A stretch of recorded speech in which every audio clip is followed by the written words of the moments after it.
Charlie Lewis Plays for Time by Jean Kemp. Read by John Green.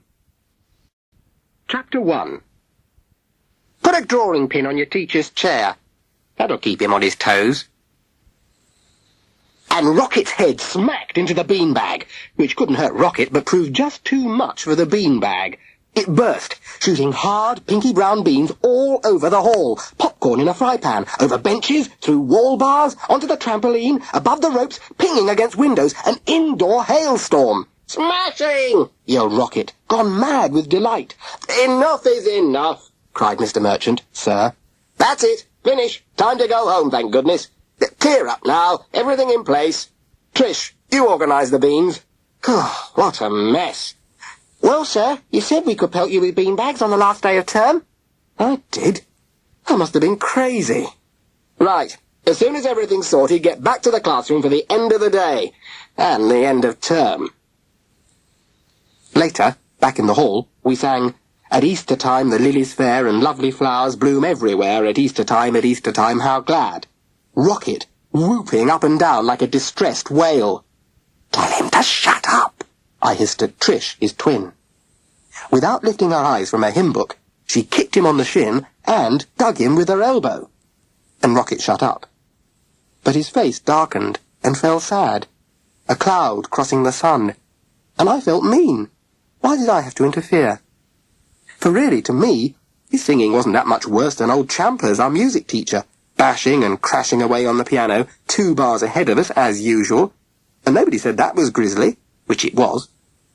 But I was always scared that one day somebody was going to splatter Rocket when he made that mind-boggling din. Probably me. Back in the classroom once more, we said goodbye to Sir, Trish wrapped like a python round his middle. She's got a crush on him. "Have a good holiday, everyone. Enjoy yourselves." "You doing anything special, sir?" "Working on a plan to introduce cannibalism into schools. Get the real in-depth feeling of exploring the unknown that way." "You're having your son, sir." "Oh my, you're quick, Brian." "You're going to be a dad this Easter." "That's right, but not till afterwards, actually." "Do you want a girl or a boy?" "We don't mind, as long as it's healthy and normal." "That'll take a bit of doing, sir." "And what do you mean by that, Trish Moffat?" "With you for a dad, sir. Anything's possible." "Lucky for you lot, it's the end of term, or it will be severe torture for that remark." Trish sighed. "Roll on next term." So I peeled her off, sir, before she got too sloppy. Then we set off after Rocket, before he could encounter one of his own special disasters. Chapter 2. Teacher: "And how do you like school?" Pupil: "Closed, sir." We all wait for Trish to come up with ideas, set alight by her hair the colour of red poppies. Most of the Moffats have white hair. Gary and Duane, the little kids, and 2 older ones, Kev at the Comprehensive and Tark on the Dole. They're all as thick as short planks, Trish says. But not Chaz, who's 18, with a black Mohican and 5 old bikes. Trish thinks a lot of Chaz. Then there's the cool cat, Bernadette, in the 3rd year at school, just below ours. Her hair is nearer silver, and she sings like a bird out of the sky. And the littlest one, Toya, with orange hair this time, who's screaming murder on 2 legs, which she hasn't been on very long, being about 2 and a bit. I take care never to be left alone with Toya. She might want to colour me green or stick a pin in me and see if I scream. Then, of course, there's Rocket, also with white hair, and mad. They're all crazy, yes, but Rocket is something else, unique, gone beyond, the flip side of Trish, his twin. And there's not one item of resemblance between them, except they both belong to the human race, though even that's doubtful in Rocket's case, which just goes to prove something, though I'm not sure what. "Different eggs," says Trish, if you ask her why. The Moffats live next door to me in a big, tall house, the twin of ours, and without them, life would just be school and music lessons. For my mother is away a lot, being a concert pianist, and my father is away all the time. In fact, I'm not sure I'd know him if I met him. He's been gone so long. And we don't have photographs in our house, which is clean and tidy and organised and beautiful, people say. And also, Absolutely dead boring. Except for all the musical instruments, records, etc. So I spend as much time as I can at the Moffats, where the house is always full of people having rows, and the garden's a jungle with wild animals, us, and traps. Old bikes, prams, fridges, holes and huts. Great. They've also got an enormous TV. We don't have one, because it might stop me doing my practice. We don't have pop records either, but I deal with that. We'd been at home a fortnight, and it had begun to drag a bit. We sat on boxes one morning at the bottom of the jungle where Hortense couldn't get at me because of the great nettle barrier. Hortense is from Belgium, and is supposed to look after me, and she's rotten at it, but we don't let on, as she wants to keep the job, because she's got a boyfriend here, and I have this feeling that a really good minder might stop me spending so much time at the Moffats. Her English is lousy, and my French is worse, so we don't talk much. All she ever says is, "Have you done your practice?" And, "Those naughty children cannot come in here." That's the Moffats. What are we going to do, Trish? It's a bit boring. I wanted to play cricket again, but Rocket would lose the ball. Rocket was swinging up and down on a tree rope, shrieking, "Ray Tarzan, wallow, wallow, wallow!" A horrible sight and a horrible noise, even worse than his hymn singing. He also thinks he can fly. Let's go down to the river. No, it's spoilt since they cleaned it up to stop it flooding. Might as well be an old people's park. Let's go down the valley and have a picnic. Might get some tadpoles, or some fish. Trish's eyes were swivelling towards her nose as they do when she gets pleased about something. Sometimes it can mean we're heading for trouble. She's got these huge brown eyes with thick black lashes, and at one time she wouldn't even wear her glasses, which she hated.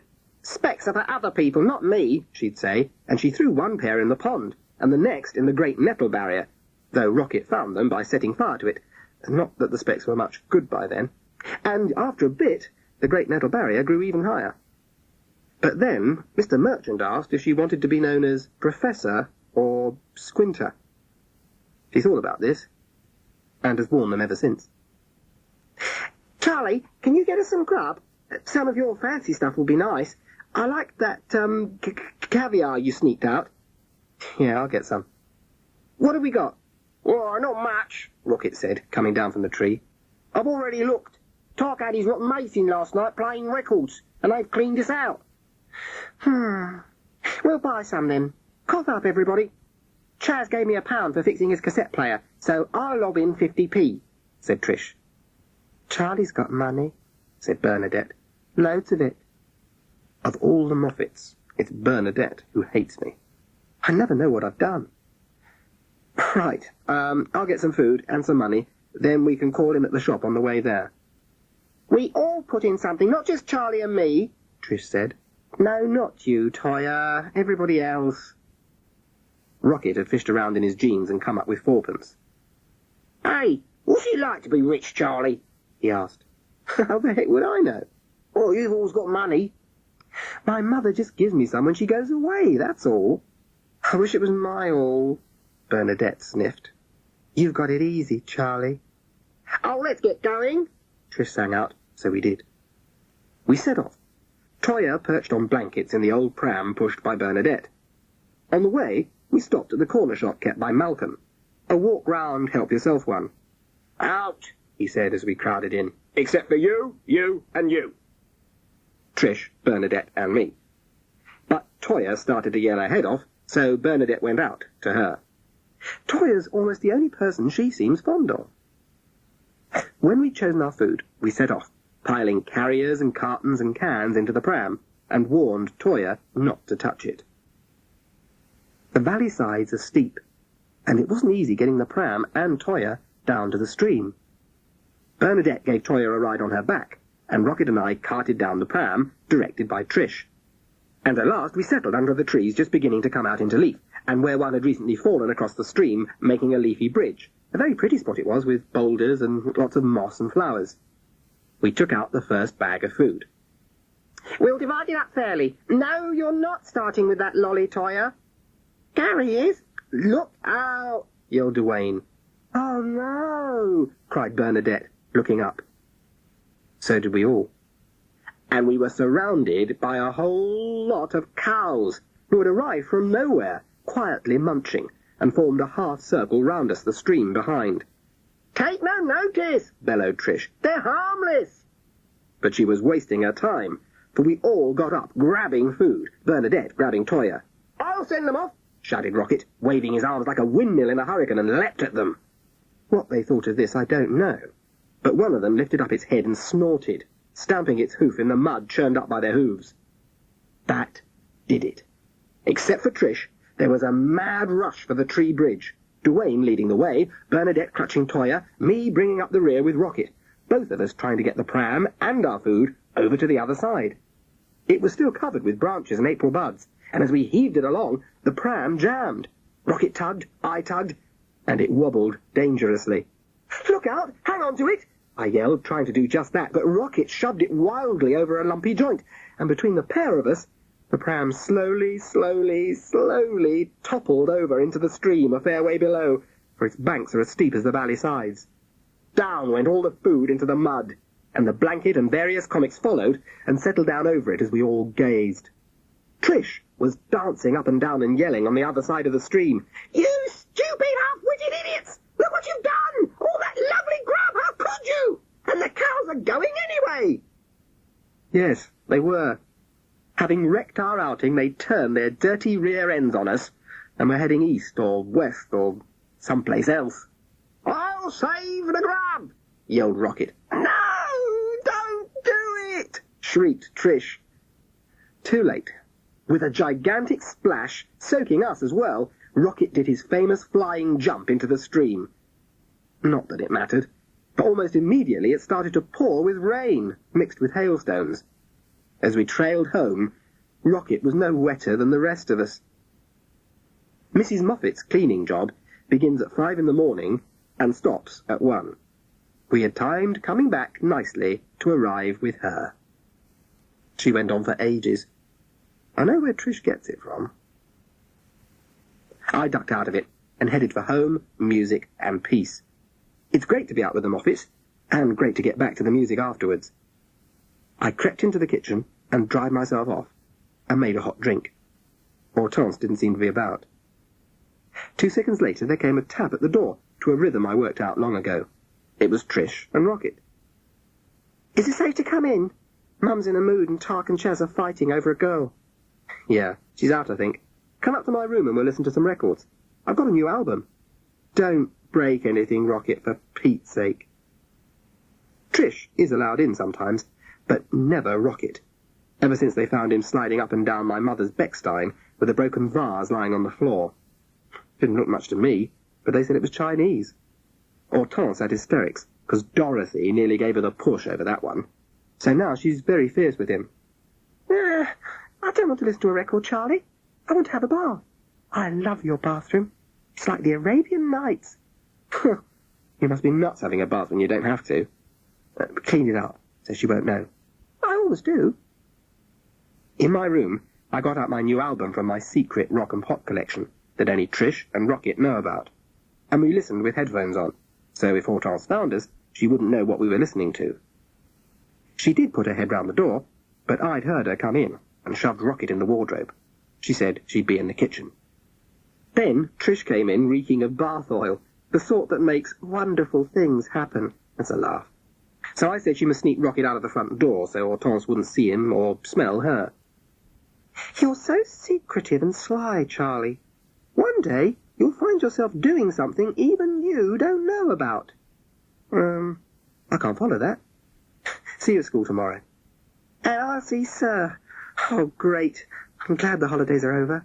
"I'm not," said Rocket. "Me and school don't get on much." After they'd gone, I tried to capture a tune that was there about the stream and the grub. Oh, I was hungry. I'd only have time for a bag of crisps. I'd go down and get something in a minute. Just that tune. Pretty, the sound of the stream tumbling down a tiny waterfall. The birds singing, the buds. But it kept changing into something sinister and stormish. I couldn't stop it. Perhaps it was the thunder and hail outside. I shivered suddenly, as if I had to go out into the storm or into a dark tunnel. Yuck. I needed grub, that's all. Chapter 3. Poor old teacher, we missed you so when into hospital you did go. For you to remain would be a sin. We're sorry about the banana skin. On the way to school, Trish talked about being in the cricket team. Last year she'd been 12th person, she said, and she was sure she'd be chosen this year. Mr. Merchant almost promised, she went on, but I didn't listen much, for I'd just looked round. Rockets hopped it. Oh, hell's bells, he would. Do you think we ought to go after him? Mum said to keep an eye on him, see that he got to school in one piece. But you'd think he could look after himself by now. He's the same age as me. No one would think so. I thought twins were supposed to be identical and all that. No one could be more different to look at than you two. I certainly can't see you and Rocket deceiving the entire school by pretending to be each other like in books. No, sad. It would be great if we could. Whereas all that really happens is I have to look after him. Well, he's been much better lately. He'll be okay. Yeah, he'll get to school all right. Come on, Charlie. I can't wait to see Sir. I've got a new joke for him. Oh, not that corny one about being teacher's pet because he can't afford a dog. Boring, boring. Oh, you know a better one? No, I can't remember jokes. Then keep your big mouth shut, Charlie Lewis. So we started to race each other, and arrived at school out of breath, stamping and steaming. We dumped our anoraks and bags in the cloakroom, which had to be the same as last term. And the thought jumped up suddenly in my mind that next term was... Charlie, it's the last time. The last term. Next term, we should be somewhere else, wailed Trish, eyes swivelling wildly and heading for her nose. You'll be all posh at that boarding school, and I'll be at the comprehensive. Oh, Charlie, I don't want to leave, sir. And enormous tears started to spurt. You're not chatting up a girl, Charlie Lewis, are you? Sneered a voice belonging to Brian Cooper, a pain in the neck if ever there was one. At school, it was difficult to be friendly with Trish, for you always got tormented. But Trish was ready to fight back. She always is. You are a sexist pig, Brian Cooper, and you know what Sir has to say about that sort of thing. We're not having it in this school. Come on, Charlie. You go on. I'm not quite ready yet. Charlie Lewis, you're scared chicken a coward. You always were. I'd just like a quiet life. Besides, I ought to see if Rocket's around yet. I'm off to see Sir. I'm going to creep up behind him and then spring on him. Oh, you're fantasizing. You wouldn't dare. Bets? Okay, I'm coming. This I must see. And I followed her into the classroom, even if Brian was singing Lovey-Dovey-Doo behind us. But Trish didn't creep up behind Sir and spring on him. For there, in the classroom, standing by the teacher's desk, which just about came up to his knees, stood a man, tall and straight, wearing a dark blazer and a tie with crests on it. He stared at us, and Trish threw her plait, which she wears at school, over her shoulder, just as I'd opened my mouth to speak, and it went in, hairy and ticklish. So I choked, while some joker behind thumped me hard on my back, saying, "Choke up, chicken," and nearly smashing me to the floor, which is all you need. And I could feel my face turning as red as Trish's hair. Somehow, I reached the table where I sit, with Trish and Rocket, Julia Wenham, Alex from Jamaica, and Tam Lan, a Vietnamese boat boy and the brightest in the class, though he couldn't speak any English when he came about a year ago. Rocket sits next to Trish, so that she can keep him under control, after he's been programmed on what he's got to do that day by Sir. And I get fed up. Why don't you just tie him down and give me a break? She asked one day. So Sir moved Rocket to another table. In the week that followed, he shattered the aquarium, and the fish swam all over the new paperback Sir had bought for the library. The broken window could have happened to anyone, said Sir, but then Rocket had to be carted away to the outpatients because he'd swallowed a drawing pin and it was stuck in his throat. Just tell, groaned Sir, head in hands, me or anyone else who's curious how anyone comes to swallow a drawing pin.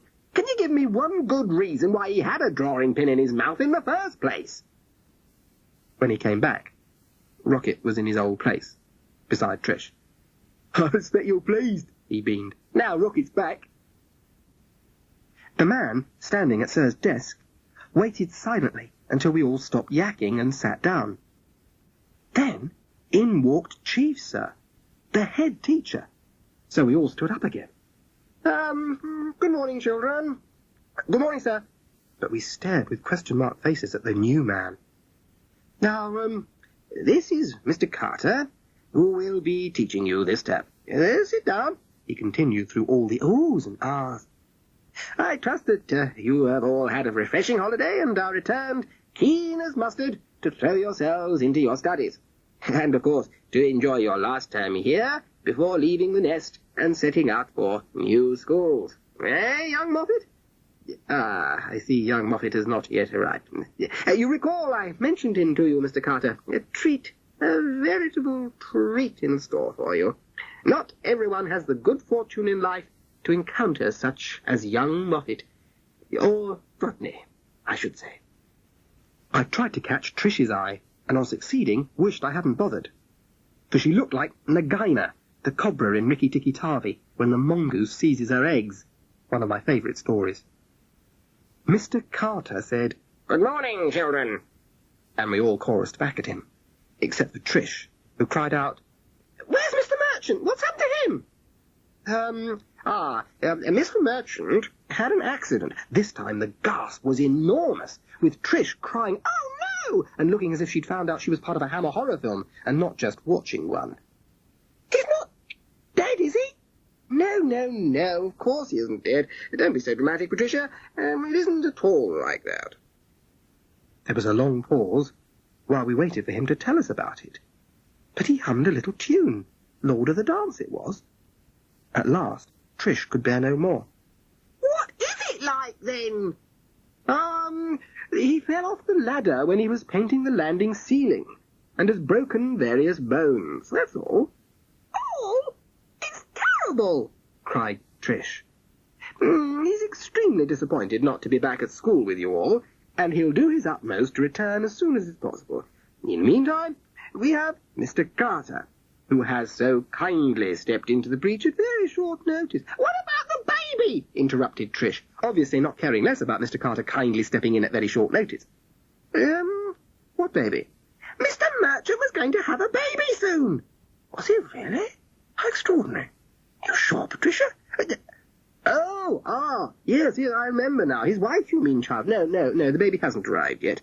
All most unfortunate, but I'm sure that you will be more than adequately looked after by Mr. Carter here, who has so splendidly come forward in our hour of need. And now I'll leave you to the delights of the morning. Every day a fresh source of wonder, I always say." He beamed at us all, then departed, humming Slaughter on 10th Avenue, which isn't easy. In the classroom, buzzing rose like bees swarming. Trish, the queen bee, about to take flight. Go, leave. The new teacher rapped the table smartly. "Settle down. I want to get to know you all." "I want to write to Mr. Merchant," Trish said, just like that, pushing it. "Please," she added, but too late. "We have work to do first. Right now." And silence fell, as he began to mark the register. And in that silence, a noise could be heard. Quietly at first, then louder and louder, clattering feet and a roaring sound coming nearer, getting much louder, until the door crashed open and in shot Rocket, as if catapulted, with Bugsy the caretaker right behind him. "Where this young varmint on the butt-shin roof?" he panted, slewing to a halt as Rocket tripped over the nearest chair, rebounded off the next, hit one table, bounced off another, and finally came to rest on the centre display table, still covered with specimens from last term's fossil hunting expedition. Rocks, reference books, fossils, and Rocket all rearranged themselves in a shattering and spectacular spread over the table and the floor. Everyone in the class, well, nearly everyone, shrieked. Bugsy threw up his hands and went. Mr. Carter stayed calm. "Would you care to tell me your name?" he asked. The ones who didn't immediately inform him were Rocket, Trish, me, and Tam Lan. Judging from the stories he writes, Tam has encountered many disasters, and as for Trish and me, we just know Rocket. Besides, the new sir would find out only too soon. A while later, things were sorted out, and a shaking Rocket settled by Trish. "Trying to fly off the roof," she whispered. I guessed, I whispered back, for this new man looked as if he wouldn't miss a murmur. He marked the register, then walked round the class, handing a small piece of card to each of us. So that I can get to know you more quickly, I should like you to write your names on the cards I've given you, then sellotape them to your place on the table. Boys, you put your surnames. Girls, your Christian names. Trish shot like a jack-in-the-box out of her seat. But, sir, we don't go in for that sort of thing here. Mr. Merchant... He motioned her to sit down. Then, ignoring her completely, said, Leave writing, please, or I shan't be able to read your names. Trish banged down onto her chair, face flaming as red as her poppy-coloured hair. Do you think Sir will die? Asked Sandra Hayes, who's so dim she makes Rocket look like a genius. Though maybe he is, he's certainly batty enough. Oh, of course he won't die, stupid. He don't die from a broken arm. We stood under the old tree in the playground, talking, jabbering, all except Trish, who was wearing silence like an old grey blanket. Once she'd warned Rocket to stay put next to her and not do anything at all, including breathing.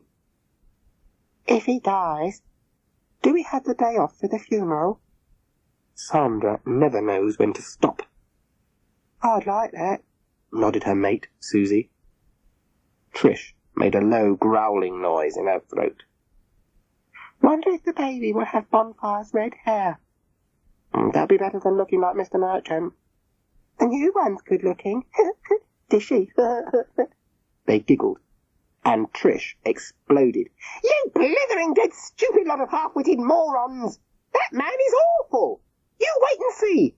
In a week he'll have you saying, yes sir, no sir, black's white sir, grovel, grovel, creep, creep, scared stiff, frightened to breathe. And when he does, don't come to me moaning we thought he was dishy, and what are you going to do about it, Trish? With that she stormed off. I looked at Tam Lan.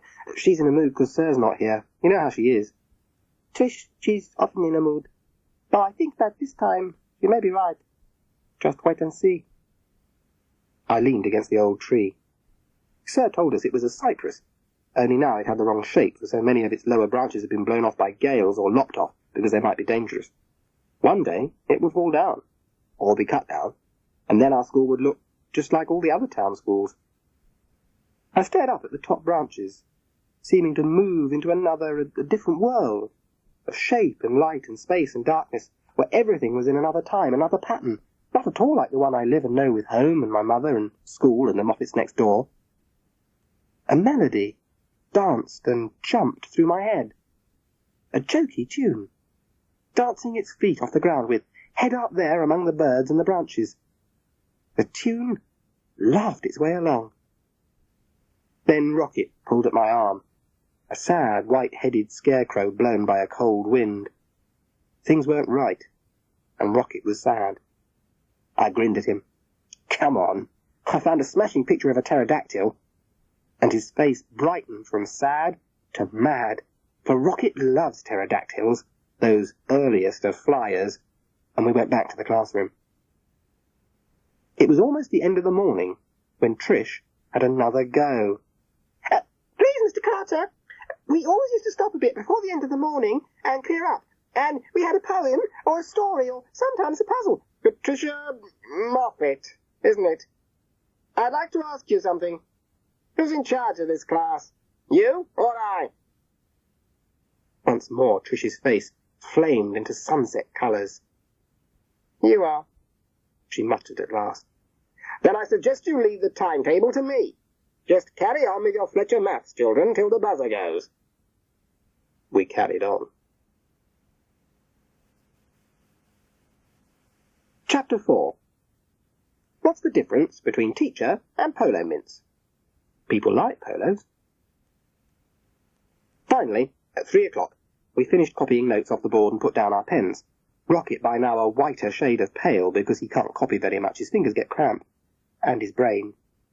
Trish and I did bits for him when Sir wasn't looking in our direction, but it's not easy. Mr. Carter looked at his watch. I think we could possibly spare time for letters to Mr. Merchant now. Paper was given out, but by this time we'd written so much during the day, mainly copying, that we'd gone beyond, and the last thing we wanted to do was to write a letter to anyone. Still, we started off once again, and I tried to get a lot into mine so that he'd feel cheered up and want to come back as soon as possible. And then Rocket needn't be white and Trish red all the time. I wrote out a joke. Never easy for me. Drew a picture of Rocket as Tarzan, added a few mythical beasts and monsters of my own, and scribbled some musical notes that made a message I hoped he'd understand, though he always says he's about as musical as a falling ton of bricks. Oh, and get better, come back soon. It won't do. That kind of thing won't do at all, said Mr. Carter. He was, of course, looking at Rockets. And I suppose it's hard for anyone who doesn't know him to realise that what he'd drawn was a crowd of smiling animals round Sir in bed with his arm in a sling.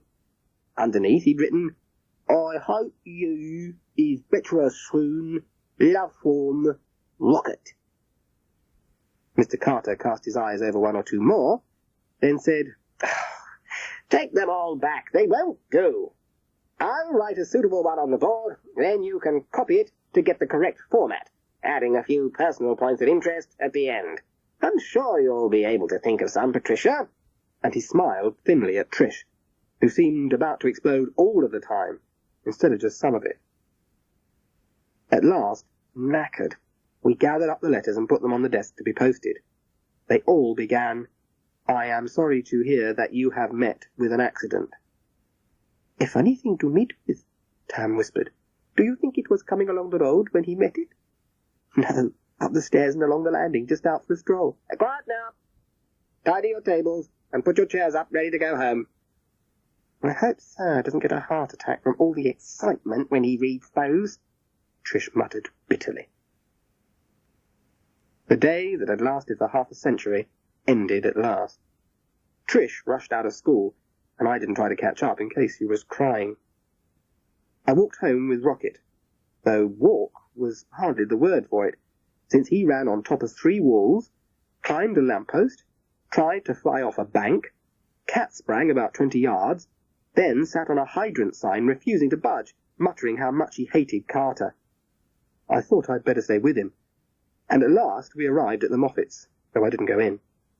Better see Trish later, I thought, get practice out of the way, maybe write down the Tree, Rocket, Scarecrow tune. By then she'll have calmed down and wouldn't take it out on me, I hoped. But it was all different.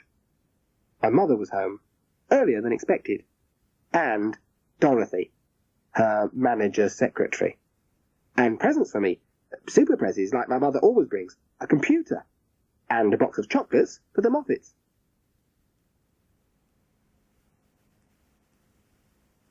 Once, there was a teacher at school who used to go on and on boringly about my mother, talking and asking me questions which I never knew how to answer. So I just stood there, hating it and hoping she'd belt up. I hated her as well, for she was horrible to Trish and Rocket, while she made this fuss of me. So some of the kids took the mickey, calling me Creep and Charlie Darling, till Rocket went for them and was sent to Chief Sir, since one of them had told his parents that Rocket turned into a big white werewolf who ate people and there was trouble. But all the time, I thought the real cause of the trouble was this talk about my mother, when there was no cause to mention her. And Mrs. Summers, that was the teacher's name, well, she's left now, saying to me, what is a famous mother really like when she's at home? Laughing and glittering her teeth. Tired, I said. I wouldn't say any more. And she got very angry with me, though she tried not to show it. And it's true. My mother is always tired when she gets home, because of the travelling and meeting people, as well as playing in front of audiences. She usually only wants to sleep, not talk much, so we don't. She smiles at me and says she's glad to be back. And I'm pleased as well. The lonely feeling goes away. She isn't grand, is she? Trish said once, when she's not done up like that time we saw her on telly. She looks just like those mums who are always cooking and putting out wellies for their kids to have adventures in, and waiting for them to come home from camping. She isn't like that, though. She gets jolly uptight if you don't do what she wants. Mine's not like that either. I wonder if there are any left nowadays. She went bananas last night because Chaz has got another bike. Should have heard her. I'm glad you didn't. I did. Trish's mum has a voice like a saw hitting a rusty nail. Through the wall, I suppose. It was all hell let loose, I can tell you. She started on our dad because he'd forgotten to post the pools coupon. Only hope for us lot, she said. As if it was the only work he ever did, he might have remembered it. My mother listened to me play, said fine, and that I could have a set of drums next birthday, which I wanted anyway. And also I'd got this idea that though Rocket's tone deaf, he might be able to feel the rhythm somehow. Just an idea. The instrument I most want, I don't tell her about, as I'm scared of what she'll say, what she'll think. Besides, Dorothy always seems to be there with us, and I don't want to say anything that matters in front of her. She thinks I should be as inconspicuous as Poss, and I do my best, but that's not good enough for her. The sooner I'm out of the way at boarding school, the better. Get him off your hands, I've heard her say. I wanted Charlie to go to my old school, my mother says. I was so happy there. Rose-coloured spectacles, sniffs Dorothy. No, I don't want Charlie to go away too early, my mother continues, and Dorothy sniffs again. Artists can't afford sentimentality, she says. Your trouble is, Marian, you've got a little bit of a soft centre, and it won't do. Oh, I always like those best, especially the cherry ones, my mother laughs, and I can tell Dorothy is annoyed again because she bangs things. Most of all, Dorothy wants us to move to a grand house, more suitable, not in a run-down area with a crowd of no-good layabouts next door and those hooligans, meaning my fiendish friends, Trish and Rocket. It's Dorothy who buys the expensive bath oil that Trish likes. Funny how it goes down. It can't be Charlie using it. He hardly even washes his face. I wonder if it's Hortense. I never quite trust her. I shall have a word. But I shan't. As Trish says, I'm secretive.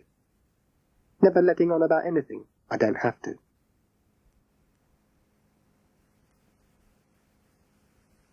Chapter 5. At the next school concert, the school orchestra will play Beethoven. I bet Beethoven loses. Next day, there was another change. Old Champers had always taken us for music, while Sir took his class for games. But Mr. Carter announced that he would conduct his own music lessons. He was keen on music, he told us. Music was his subject, he said, sounding as if he owned it personally. Now, old Champers may not be the world's best pianist, but his lessons were great, with good songs and fun with different instruments, percussion, wind, brass, homemade maracas, pieces of string tied to bits of wood. Champers could get a tune from anything, and he never took any notice of me or mentioned my mother, so I could enjoy myself. Even Rocket liked music lessons and learnt to play Frere Jacques on the recorder, a miracle, if ever there was one. That day had off notes from the start. Rocket wasn't going to school, he said, sitting folded knees to chin behind the big chair in the Moffat kitchen, barricaded in behind Toyah's plastic bath, a broken washing machine, and an old pram. He wanted to go and buy some polythene sheets to make some wings. I'll get you a dustbin liner from school. That'll do just as well, promised Trish. Rocket picked up a plastic flower pot, as if to throw at her. I'm not coming to school with you. Look, Charlie's waiting for you, and it's getting late. We've got to go. You can't mitch because you don't like the new teacher. Oh, I can. You see. Trish went out, then came back carrying Toyah in baggy pyjamas. She launched herself over the chair, pulled Rocket's hair and bit his ear. Ow! He yelled, catapulting out of the corner, Toyah still clamped to the ear. Grab his arm, Charlie! Trish bellowed, and together we got into the door. Let go! She ordered Toyah, who then grabbed her Wheaties packet off the table and spilt them all over the floor. Somehow we got away, and Rocket, resigned but with snapping teeth and hair on end, came along with us to school, where we plonked him down between us, hoping Sir Carter, as Trish had christened him, wouldn't notice, though it seemed unlikely, as Rocket looked as inconspicuous as a white lamb in a flock of black sheep. Fortunately, it was his morning to go to Mrs. Lane, along with Sandra, for extra reading and language work, so he'd be out of the firing area. After the register, he and Sandra stood up to go. Sir looked up from what he was studying. He spent a lot of time looking at things while we waited. What are you two doing? Mrs. Lane's. Extra reading, smiled Sandra. Mrs. Lane is round and cuddly like a duvet, and gives them sweets when they try extra hard. Brian Cooper was wild when he was told he'd come on enough to rejoin the main stream. Falling roles have necessitated a reduction in staff numbers. and Mrs. Lane will not be with us this term, so sit down, both of you.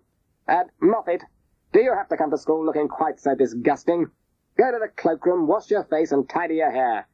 I've no doubt school uniform is too much to ask, but at least tuck your shirt in and tie your shoelaces.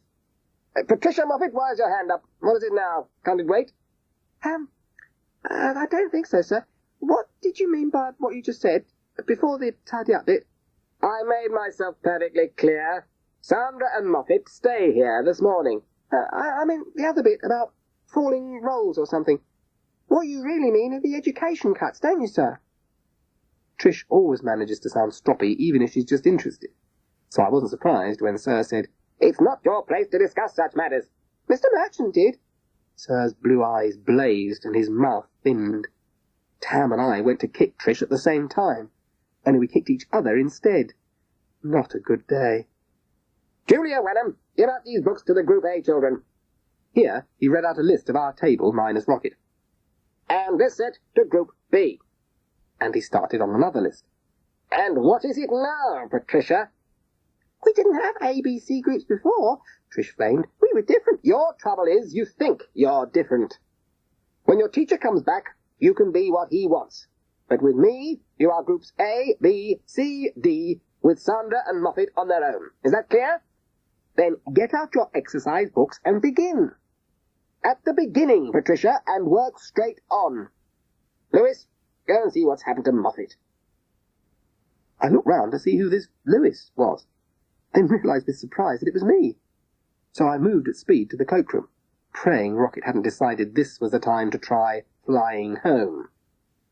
But he was there all right, looking out of the window and warbling, "Poor Rocket," in an off-key grating noise that set your teeth on edge. "Sir says you got to come on." He looked at me as if I was a worm, which is how I felt. "No. I'm going to stay here forever and ever and ever and ever, so there." Desperate, I searched round in my pocket and came up with a fluffy mint. "Yours," I coaxed, "if you come." It was a complete waste of time. "You're joking. You've had that for years." Okay, I know. But if you don't come, we're both in trouble. He smiled at me, very kindly, and as if he was 100 years old. "Will you, Charlie? Anything." And walked quite calmly out of the cloakroom and back to the classroom. Feeling weak, I followed and sat down where our Group A was silently working its way through, oh no, not again, new and improved English for primary schools. "Do you remember when we did it over and over in Mrs. Summers' class?" uttered Trish, shooting down the page at the speed of light. Quiet there! This is a language lesson, so there should be no talking at all. After a minute, "You should see what the rest have got. Reading for finding out and fun with word families," hissed Trish. I just wished she'd build up and let us get on with it in quiet, miserable boredom. Too late.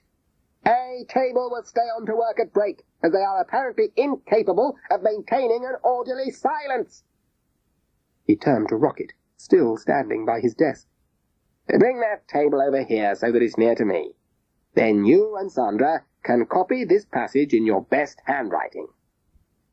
Rocket moved like someone who volunteered to cross the Atlantic in a bathtub on his own, but has suddenly got doubts. At last they were settled. I watched them, as even Sandra was more interesting than new and improved. "I can't read this," said Rocket. "Nor me," Sandra chimed in. For a moment, a look of mad desperation flashed over Sir's face, and I almost felt sorry for him, because I know what life with Rocket can do to people. But he sat up even straighter and said, I didn't ask you to read it. Just copy it for now. I finished 5 or 6 exercises, then noticed Trish had dared to stop writing and get out a library book, so I did the same. After a while, Mr. Carter came round the class to check our work, said mine was satisfactory, and asked me to read to him. In a minute, he snatched the book off me. Whatever is this book? Where did you get this? It's a follow-up to one we read in class with Mr. Merchant. Funny and about school. A school like ours. I don't care for the tone of it at all. I don't like its language. Leave it. I'll get you a reader. Reader? But I'm the reader, not the book. He came back with Coral Island, so I told him I already knew it. That doesn't matter. Read it to me. Ah, that's better. In fact, you don't read at all badly, Lewis. You have a go. This was to Trish, who was also reading the book that Sir Carter had objected to. This time, his eyebrows rose even higher as he took it off her and fetched Little Women from the bookcase. But poor Rocket. He was sent down to the first school for an old infant reader they don't use anymore. Ah, a long, long morning. Rocket, white and wild, burst out at playtime and knocked down a visiting school governor, which caused a lot of upset in many ways. Not that we, Group A, in all our splendour, knew anything of this, for we were back with new and improved, wading through a chapter on creative writing. Destructive writing's what I need, growled Trish. Every letter a bullet. I think you don't know what you say, Trish, Tam murmured. But Sir returned with his coffee, and we had to have hush. I was looking forward to the dinner hour. At least I could eat instead of using a pen. But afterwards we found Rocket trembling with 200 lines to write, and his hands too achy to manage, he told us. Groaning, Trish and I mucked in, until some creep from the third year told Mr. Carter, and we received 100 each of our own. Tam Lan came in like a shadow, collected paper and biro, and departed to do some for us under the tree in the playground where nobody noticed. I told you he was clever. At least it's music with old Chambers this afternoon, I said to Trish, hoping to cheer her up, for she was ferociously silent, mouth turned down like a trap. Music might make a miracle. Sir, Mr. Merchant back at school, all at peace. But even without miracle-making, music will make it seem better. Music always does. But, as I told you, it wasn't old Chambers for music. It was Sir Carter. His face and look were printed on my brain by now. Just the day before yesterday, I didn't know he existed. You walk along a road you know, turn the corner, and this dragon rears up, roaring out of a cave you never realized was there, and nothing's the same again, ever. He looked excited, shining with energy. Once more, he told us, music was his subject. Well, it might be all right, maybe, who knows? Perhaps he'd be as good with his music as Mr. Merchant with stories and poetry and history. Give it a spin, but keep quiet, keep very quiet, Charlie boy. I hope that you will enjoy this enormously, that it will be a whole new, meaningful experience for you, opening up fresh worlds. Now, this afternoon, we'll start off with singing something you know well. Green grow the rushes, oh. The class, now full of enthusiasm, for we wanted to do well, wanted to like a new teacher, wanted him to like us, to say we were good, opened up at full throttle. Champers used to say we were a nice crowd, he liked us. Rocket also wanted to make a new start, I think, to show he was trying, for he lifted up his great white head and sang at maximum volume, like some mad dog baying at the full moon. It was terrible, worse than anything you could imagine. I leaned away from the awful din as far as I could, but it didn't help much. The new teacher had a baton in his hand. He swept it down, his face full of storms, and we stopped in a straggly fashion, Rocket warbling on till he realized everyone else was quiet, then gazing round, bewildered, worried. And so was I. For I was scared at what I saw in our new teacher's face. Afraid. For he was shaking like Rocket shakes, and his face had gone white like Rocket's. But he was our teacher, not Rocket. He pushed the end of the baton into Rocket's bony chest as he cringed back. "Are you doing it deliberately?" he cried. "Are you ruining my music on purpose?" No, sir, he doesn't know how bad he is, cried Trish. "Be quiet and don't interfere. Let him speak. Are you deliberately making that noise?" And he screwed the baton even further into Rocket. But speaking was beyond Rocket. His mouth tried to form the words, but the muscles couldn't. Trish turned to me, eyes swivelling like the eyes of the dogs in that story about a soldier in a tinderbox. I couldn't bear it. I spoke. He's got no ear for music at all. I think he's totally tone deaf. Anything musical is inaudible to him, so he can't keep on a note because he doesn't really know what one is. So he makes noises he hopes are like everybody else's, and gets them all wrong. What can you possibly know about it? He snapped. But he took the baton away, and he stopped shaking. Go! Wait outside, he told Rocket, who scrambled for the door. The rest of you? I want something better. And it was, out of terror. Chapter 6. Knock, knock. Who's there? Noise. Noise who? Noise to see you after all this time. You know, there isn't one girl in that story he's reading to us, said Trish, as we sat in deep gloom and despondency on some old boxes behind the great nettle barrier. Even Tarzan's treetop wails weren't as loud as usual. I read it years ago and didn't think much of it then. It's really boring. I bet his teacher read it to him when he was at school. Fancy him at school. Yuck. Charlie, we've got to do something. But what?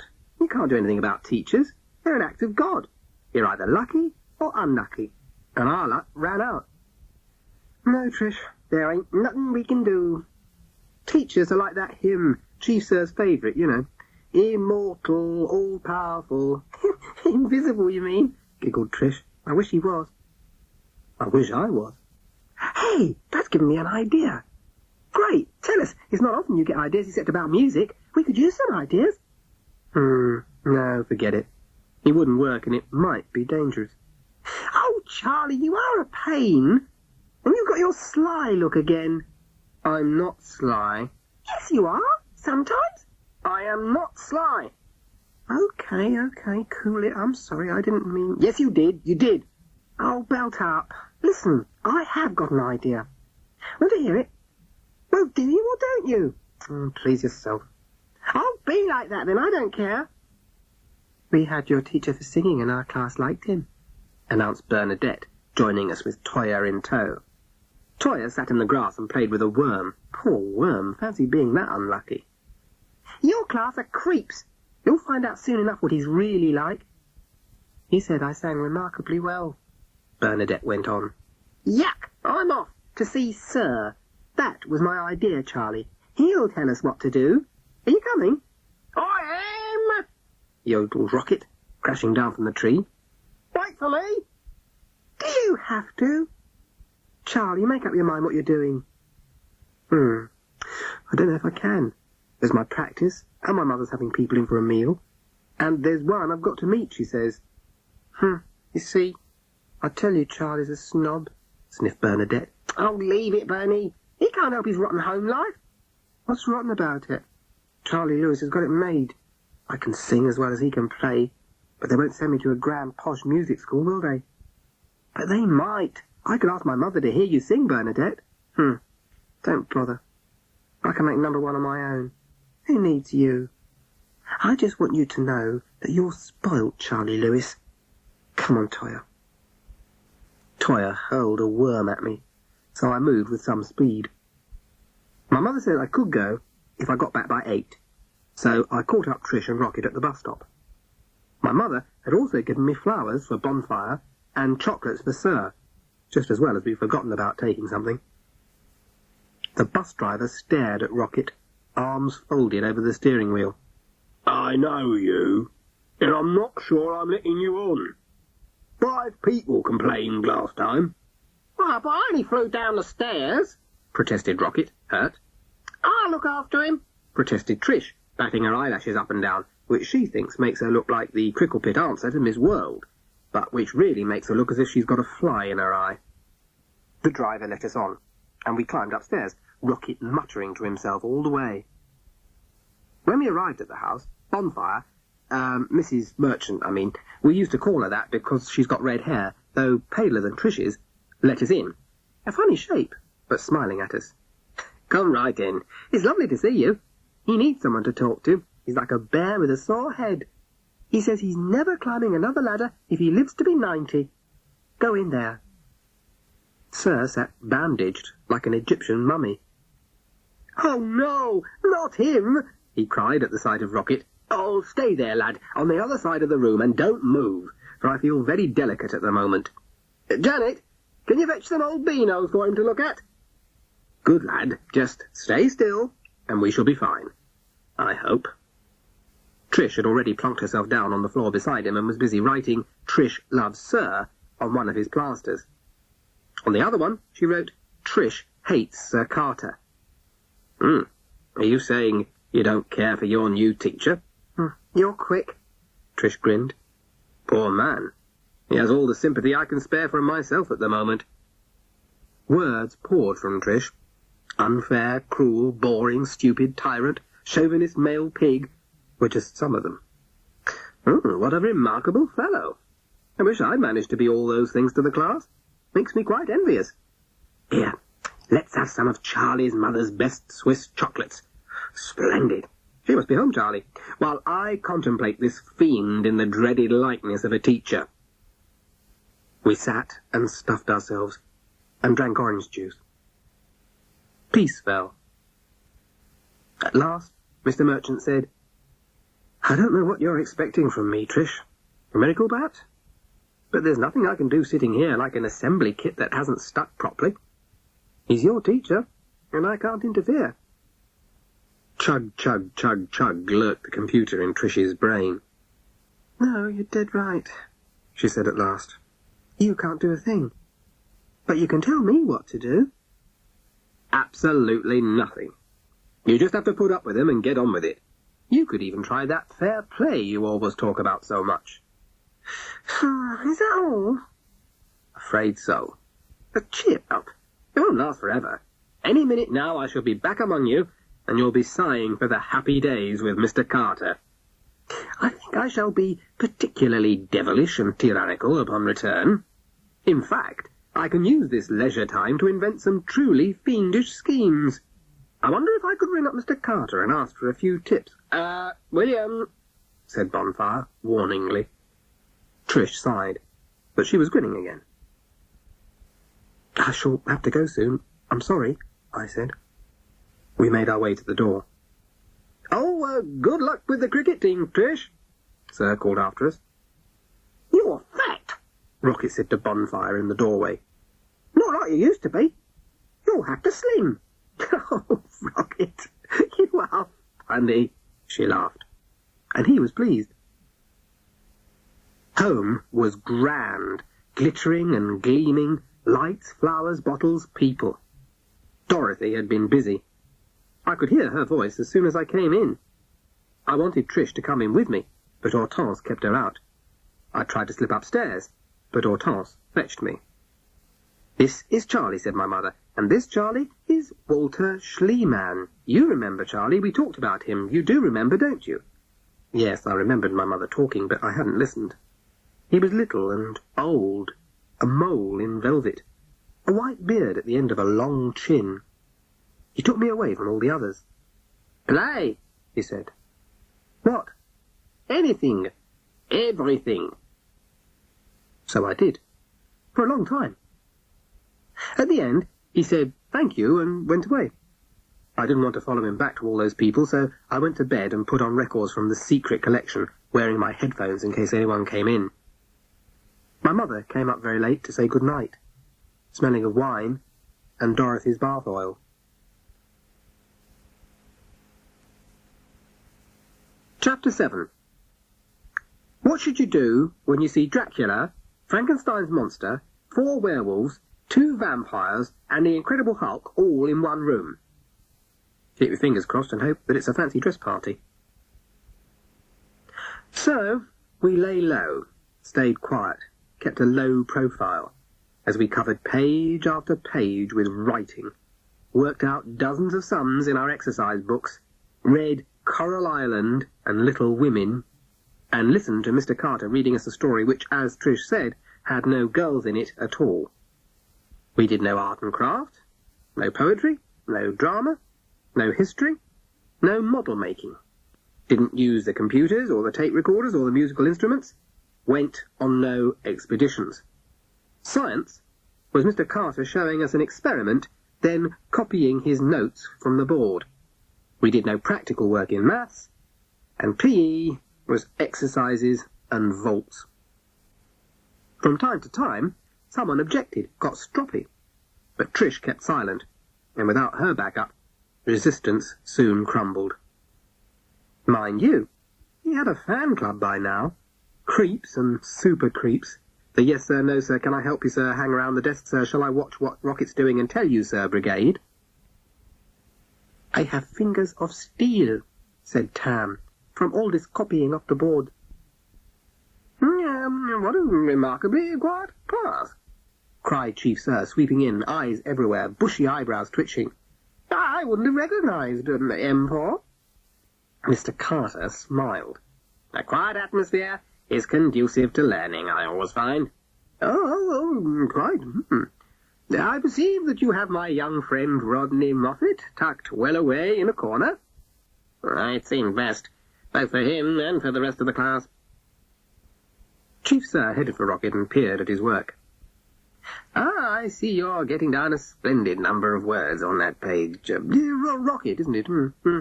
Now, shall we see if you can read back to me all those words you've copied down? All the class were watching, Trish wearing her rat-trap mouth. He won't be able to. I hope Chief Sir isn't angry, she muttered. And she was right. He couldn't. I don't think he's been sufficiently stretched in the past, we heard Sir Carter say. Rocket looked terrified. Barack, murmured Tam. He's long and skinny enough already, I muttered back, and we all got the giggles. Sir Carter glared at us. I thought he sometimes worked with his sister, that she helped him along a bit. A capable child, that one, Chief Sir said, then began one of his humming sessions, which I tried to catch. It sounded like number 1 on last week's chart, but surely it couldn't be, unless I was going crazy. Or Chief Sir. What was he up to? Last time he prowled around like this, we'd been in Mrs. Summers' class, and we ended up on a junior outward bound course. We could try that, said Mr. Carter. Patricia, come over here by your brother. Read that page to him, and then go over it with him. Come along now. Trish, who had leapt up like a flaming torch, drooped and died into old grey ashes. She realised Rocket wasn't being welcomed back, but she was being banished to the dark corner away from us all. But, she began, then stopped, and picking up her books, but dropping pens, ruler and felt tips, clatter crash, she clomped her way over to Rocket, slower than a tortoise on crutches. Chief Sir beamed at her, then told us all that Pilgrim's Progress was a bestseller in his long-ago and far-away days, and made his exit, humming what was quite definitely last week's number 1, the song banned in America. But then, I never did get the hang of Chief Sir. If you mention him to my mother, she just smiles all over her face and says, what a lovely man, which goes to support my theory that all grown-ups are insane, got to be. How anyone could think Chief Sir Lovely beats me? Mad? Yes. Crazy? Yes. Lovely? Question mark. Cheered, I scrawled on my jotter cover, Chief Sir is strong, Chief Sir is gentle, Chief Sir is kind, and also mental, and passed it over to Tam, who smiled his oriental smile. Bring that up to me, Lewis. What, sir? My work, sir? No. What you wrote just then. So, I took it up to him, there not being much else I could do. Not that he could really object to a corny old verse like that. In fact, it was Mr. Merchant who told it to us in the first place. Mr. Carter stared at the words for a long time, watched by the full audience of a class bored out of its tiny communal mind by over an hour of English comprehension.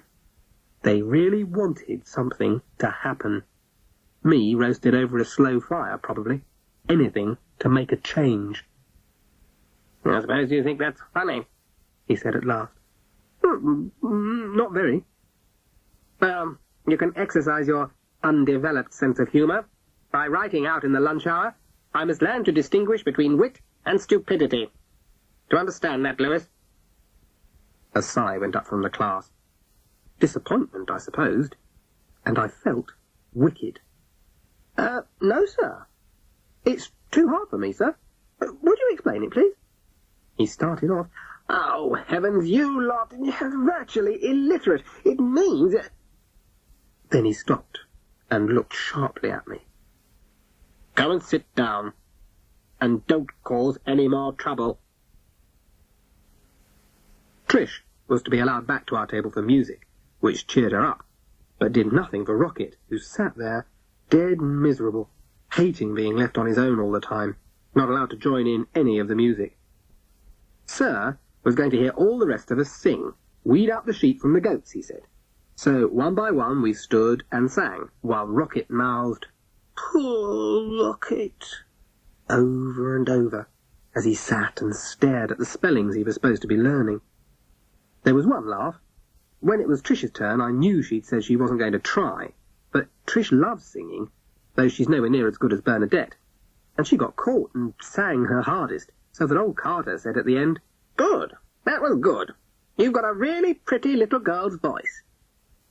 And she sat down, her face as sour as a lemon. When it came to my turn, I'd already decided to be a goat, so I sang flat. Not too much, just nicely off. I was worried he might guess, for I knew my mother would have.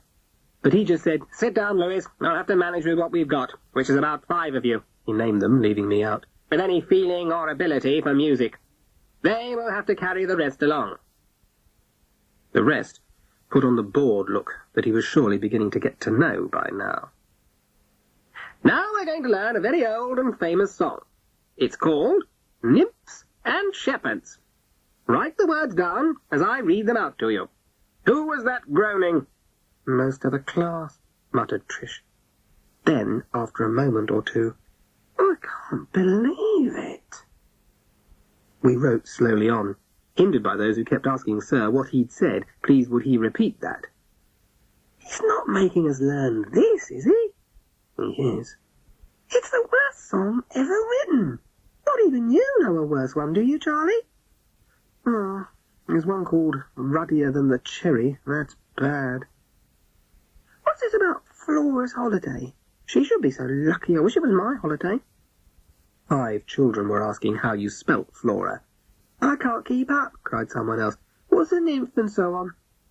In the end, the words went up on the board, and Mr. Carter started to sing it, then play each bit on the piano, while we had to follow him note by note, bar by bar, phrase by phrase, then line by line. It was absolutely diabolical, stinking awful. The class hated the words, and didn't think much of the music. Notes leaked out like drips from a leaky sewer outlet. I found it hilarious, for I thought about all the times they'd been out at play when I'd been practicing studies and scales. So I sang away, taking care to be just flat all the time, which I found interesting. Then I took a look at Mr. Carter's face, and the laughs left me. He looked weird, bonkers, like the time he was so angry with Rocket. I turned away to look at Rocket, and saw him slip out of the room. Oh no, trouble, trouble, I thought. "Trish, Rocket's gone," I sang among the music, or rather the awful row. Sir rapped with his baton and shouted, "That was appalling! Appalling! I've never heard anything so dreadful! Now concentrate on what you're doing, for you're going to get this right if we have to stay here all day. I will not have you wrecking my music!" "But it's not your music," I wanted to say. "It's everybody's music. And if anyone's wrecking it, it's you, making everybody miserable so they can't enjoy it." Julia put up a hand. "But, sir, it was games time 5 minutes ago." "No one is going out to games until I've got this perfect, the way I want it. Patricia, open the windows. You're all going to sleep. Right. Breathe in. Breathe out." This time, the singing was a little better. But suddenly the door crashed open, and in walked Rocket, wearing his games kit, dirty, rucked up, shoes on the wrong feet, but changed and ready at the correct time. He was proud of his kit, and enjoyed games because he could fly up and down the pitch. Despite the open window, the air was thick about us, so I could hardly breathe. "Oh, no," murmured Trish. I bent my head, wanting to keep out of trouble, hoping, willing that he wouldn't get angry with Rocket. The bright blue eyes and the big pale face alarmed me. He took 2 strides towards the untidy figure, and the room fell silent as fear stretched out a frosty finger and touched us all. I thought I could hear my heart pounding. Then he checked and took a deep breath. I know about deep breaths from playing wind instruments, and this was a very big one. A long pause. Then he said quietly, "Take off your kit, Moffat. You won't be needing it. There's no games lesson today. We're going to practice this song until it's perfect. If it kills me." "Or us," whispered Tam. The week ended. Trish came home with me and tried out the computer, eyes swivelling with excitement. I left her programming away and tried to get further with the pattern in the tree, putting it into a melody and rhythm completely different from anything I've done before, like using another bass in maths. "Yuck, that sounds revolting. You gone deaf or something?" cried Trish, coming in. "Oh, push off," I snarled. "Play one I like, the tune you did about Sir, the Joker." Okay. But I do like trying out something new and strange, you know. Else it gets boring. Let it. It's the boring ones I like. So I played the song for Sir, and then took the mickey out of nymphs and shepherds, and we fell about, until Rocket's face splodged itself against the window pane searching for us, so we rushed out to get him away fast before Hortense found him. We let him be Tarzan then, swinging through the trees, with Bernadette as Jane. No way am I going to be that boring twit, Trish had said, so she became the villain, trying to capture the chimp for vivisection. It was a toss-up between Toya and me who was to be the chimp, but she got called away by her mother, so it had to be me. "What a rotten scenario this is," cried Trish, but Rocket thought it was great. So was the weekend. The only trouble being that it came to an end.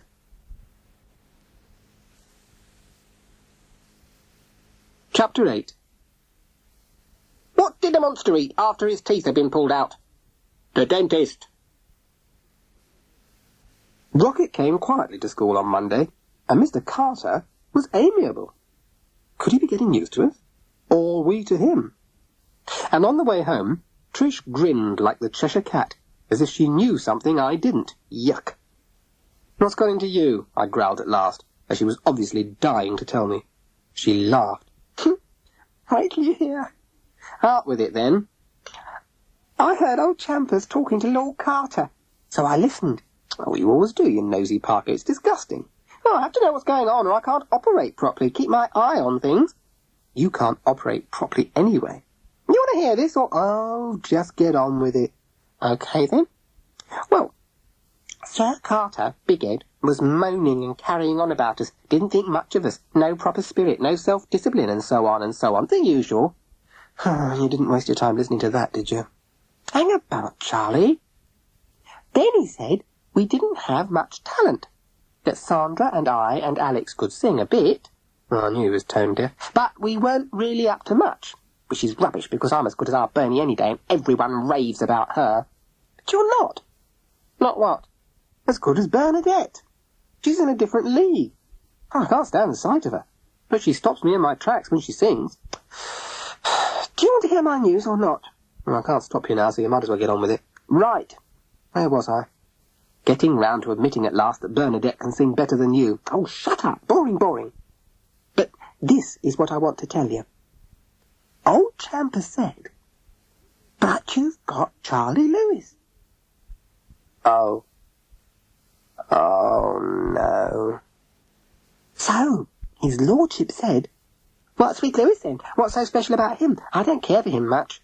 "And you said that I didn't care much for him either." "Of course I didn't. I was round the corner out of sight, sorting books for Miss Plum, stupid." "Get on with it. Tell me the worst." Old Champer sounded cross, and he said, "Oh, you never guess." "Oh, I bet I would, worse luck." "Lewis? He's only got perfect pitch, plays more instruments than you've had hot dinners, wrote the music for last year's school pantomime, and his mother is, wait for it, Oh no, not again. Marian Forrest, the pianist. I closed my eyes. If I couldn't see Trish opening and closing her mouth, perhaps I couldn't hear her either. What's the matter? Charlie? Don't you think it was great? I peered round the corner, and there was King Carter, looking as if he'd been nuked. Trish, don't say that. Why not? Old Champs looked really pleased. Don't think he likes him much, as if anyone could. Good old Charlie, our claim to fame, and him making us all out to be so stupid. I didn't answer. She rabbited on, and on. Marian Forrest, he said, over and over. Can't think why. She isn't exactly the Beatles or Princess Diana, is she? But music's his subject, he keeps telling us. So he'd be bound to know about her. Marian Forrest, he went on. Not here, she can't be. Well, no, she's not here a great deal, said Champers, because she's always travelling. But her home is here. The head knows her well. She came back to her old home when her marriage broke up. Oh, sorry, Charlie. Feel free. After all, I don't have feelings. Well, my mum says you're better off without fathers. Charlie, why are you pulling that face? Anyway, King Kong... Who? Trish was driving me nearly mad. Him, Carter. He asked what about your name being Lewis. I told you he was stupid. And Chambers explained you kept your dad's name. And then he said he didn't believe you'd got perfect pitch. You sang flat. I don't know what Chambers said to that. No. He said that's just the sort of thing you would do if you thought you could get away with it. That you could be very awkward and secretive. So you see, I'm not the only one who thinks so, Charlie. Charlie? Leave it, Trish, leave it. And I ran and ran to put Trish and Mr. Carter and everything all behind me. Ran to the music that didn't jab and poke at you, but welcomed you and wound round you, weaving its spell.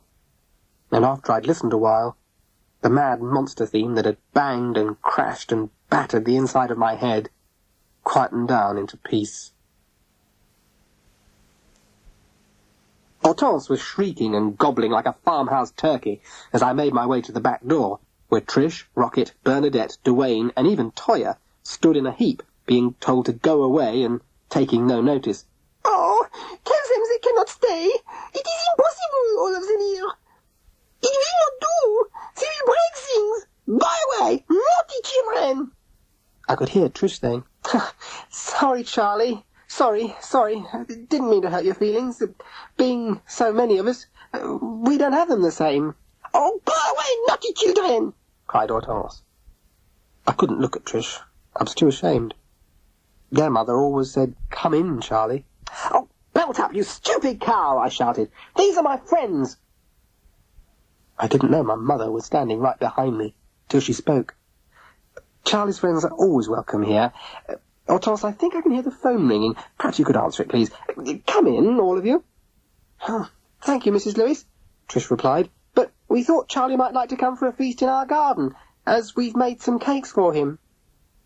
With everyone beaming at me as if they'd gone balmy, I could only say yes, though I knew the cakes would taste as if they were straight from the cement mixer. My mother smiled and patted Toyah. I just hoped she wouldn't get bitten. You must all come and have tea with me. Something niggled, something I should remember. Oh, yes, that was it. Bernadette's snide remarks. I started to speak, but Trish is always quicker off the mark. Mrs. Lewis, Miss Forrest, I mean, everyone says Bernie sings well. Would you listen to her sometime, please? Oh, Trish, that must have cost you, I thought. You don't have to, said Bernadette, cool cat. She is good, I put in. I'd love to listen to you sing. As we sat eating cakes behind the great nettle barrier, Trish giggled. What's the bet that tomorrow Lord Carter will say, Lewis, why didn't you tell me your mother was Marianne Forrest? I think I'd better hear you sing again. And on the note this time, Lewis. Chapter 9. I like going to school. I like coming home. It's the bit in between I can't stand. Come here, Lewis, Sir said, calling me up to his desk. Brought his face close. I drew mine back. Tell me, Charles, why didn't you say that Marianne Forrest was your mother? Somewhere behind me I heard a snort, but he took no notice. I put some mental sellotape over my mouth and decided I'd see how long I could keep it there. I'm a fan of hers. Silence. I've got nearly all her records. Silence. You must be very proud of her. Silence. Is she doing anything special at the moment? I tried to keep it up, but this time I had to speak. I don't know. He sighed. I see you're shy. It's probably understandable. Still, when you next speak to your mother, tell her your teacher would count it a privilege to make her acquaintance. Eh? He sighed again. Tell her your teacher would like to meet her.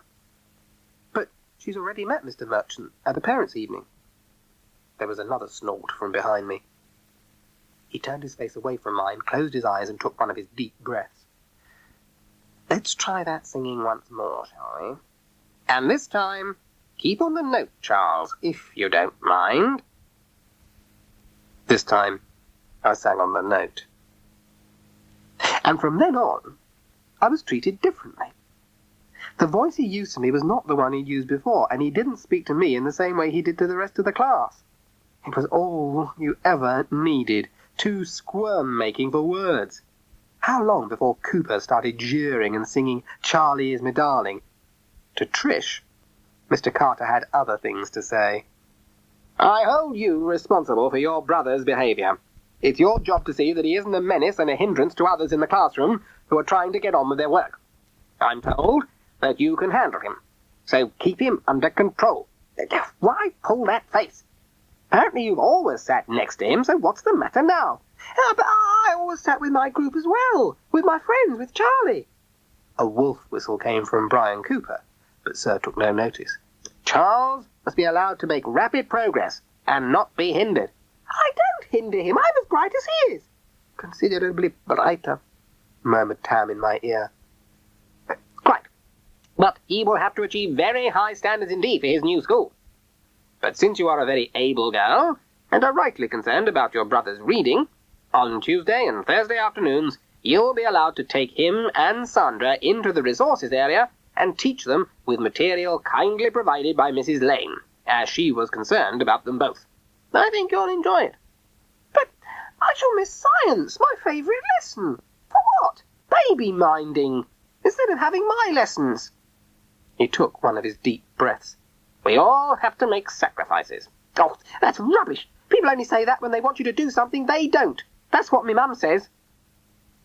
Later, as Tam and I helped her to write out 300 lines on the need for politeness, Tam said, There are times, Trish, when it is wise to be silent as a lily.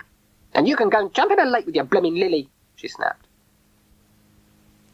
Every afternoon now ended with singing, which could have been fine with different songs and another teacher. But, as it was, we sat like cats on hot bricks, singing nymphs and shepherds over and over, and waiting for Sir to explode.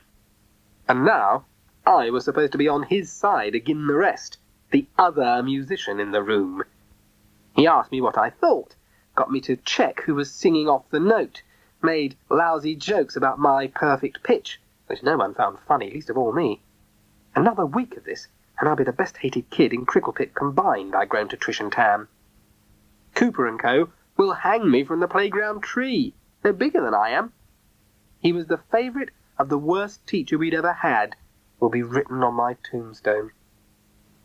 One afternoon, Rocket, driven nearly out of his mind with the boredom of copying out spellings while we sang Nymphs and Shepherds, climbed on top of one of the bookcases and tried to fly away. The bookcase was wobbly, and the whole lot descended, books, Rocket and all, crash of crashes.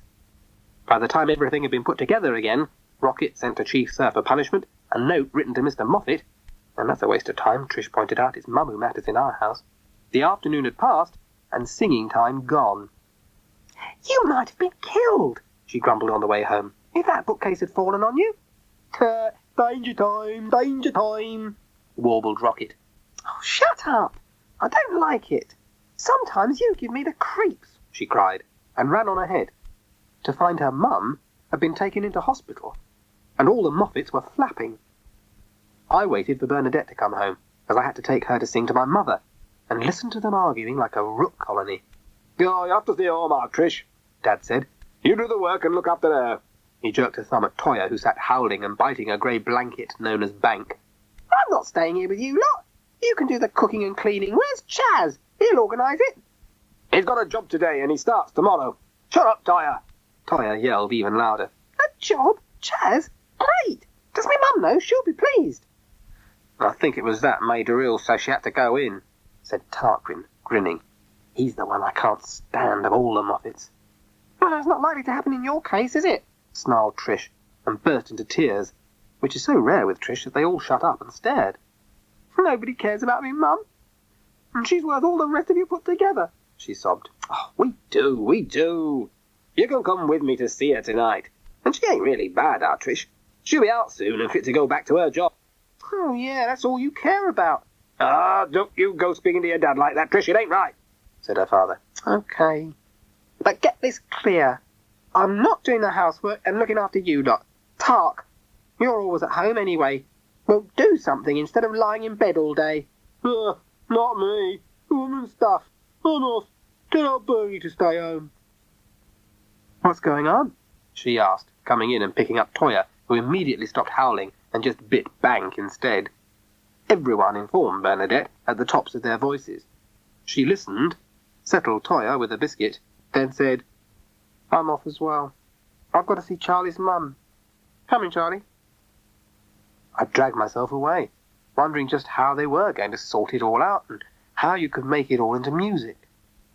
I took Bernadette inside to my mother, and myself off back to the Moffat, where Trish had had the brainwave of sending for Nan Smith, a formidable old lady, their gran, a rhinoceros in an armoured tank, to look after them. Trish was getting ready to visit the hospital. "Charlie, I've got nothing to take in and no money. Charlie, I hate to ask, and I will pay you back, but..." "Hang on, I'll be back." Dorothy had row upon row of scent bottles and talc and everything you can think of in the bathroom. I slid a couple out the back and shot out as fast as possible. As I left, I put my tongue out at Dorothy, who was gardening. "Oh, Charlie, imagine me mum in Chanel." "Great." In the distance, I could hear Dorothy calling me to do my practice, so I made a rude sign, and got told off by Trish saying it didn't suit me. Yuck. Rocket asked me to come and help him with his wings, so I did, sucks to Dorothy, and practice. But helping Rocket's never easy. Some of his ideas are so crazy. I hadn't a clue how to fix bamboo sticks to the edges of the bin liners for extra support, and he'd also pinched some springs out of an old sofa for launching from. We struggled on, but didn't really manage anything, and in the end, we just flopped exhausted in the shed, Rocket with yet more bruises, though he's already got so many that it didn't make an awful lot of difference. After a time, he rummaged behind some boxes full of ancient junk, and... "What about that, Charlie? Great, innit?" That was a sinister rubber chicken, from the joke shop, I guess, looking very dead, head twisted the wrong way, a vile shade of yellow with a wicked red beak. I didn't care for the look of it at all. In his other hand, he held what looked like fake plastic blood. "Where did you get that thing?" "Oh, Tark gave it to me. He bought it to scare his girlfriend." And he did. But she chucked him. "Well, I'm not surprised. It's horrible. Scare anybody." "Yeah, I know. It'll shake him, won't it?" "Hey, Rocket. Whatever you've got in mind, don't," I warned. But he was too busy cackling to listen.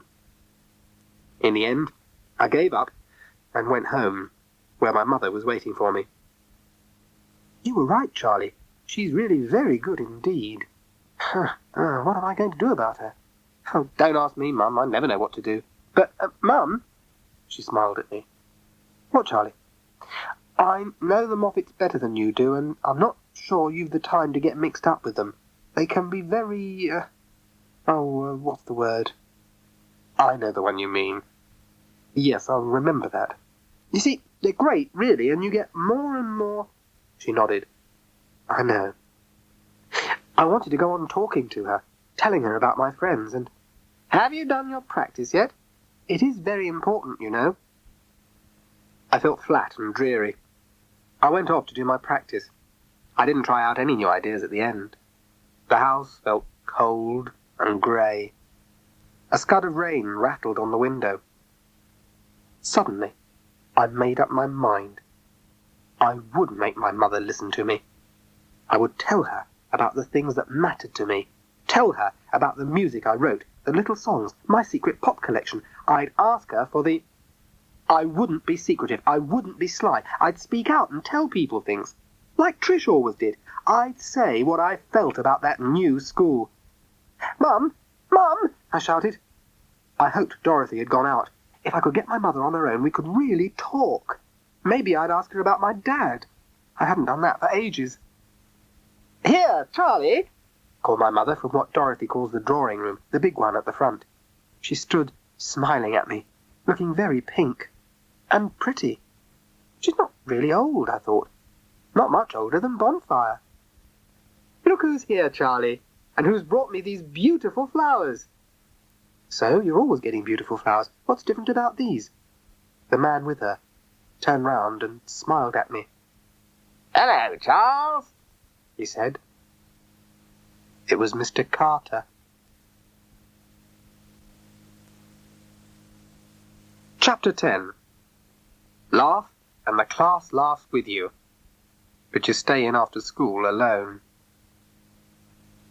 We came back into the classroom after PE in the hall, and there it was, on the teacher's desk, a dead chicken lying in a pool of blood oozing over the spelling tests placed in a neat pile ready to be marked.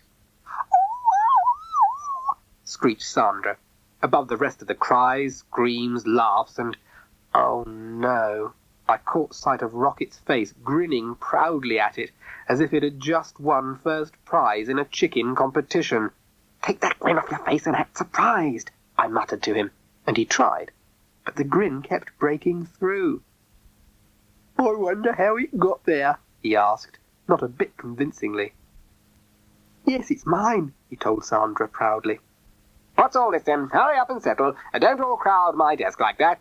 What are you doing? Oh, I see. Someone has been exercising its tiny sense of humour. We melted away to our desks. Hopefully, Brian Cooper told him it was a dead chicken in a pool of blood, but his voice died away in the stony silence that had fallen. I could see Rocket peering round, bewildered. Where were the laughs? No laughs. It was dead as a dodo, deader than Rocket's chicken had ever been, flatter than flat. If Sir had ignored it, it would have been forgotten by afternoon. But he didn't. No one goes out to play until someone has owned up. Oh, you're not keeping us all in, are you, sir? Oh, yes, I am, Patricia, I am. The minute the person who placed that monstrosity on my desk owns up, you are free to go. Was it you? Red rushed all over Trish. Oh, she stormed. It's not my kind of thing.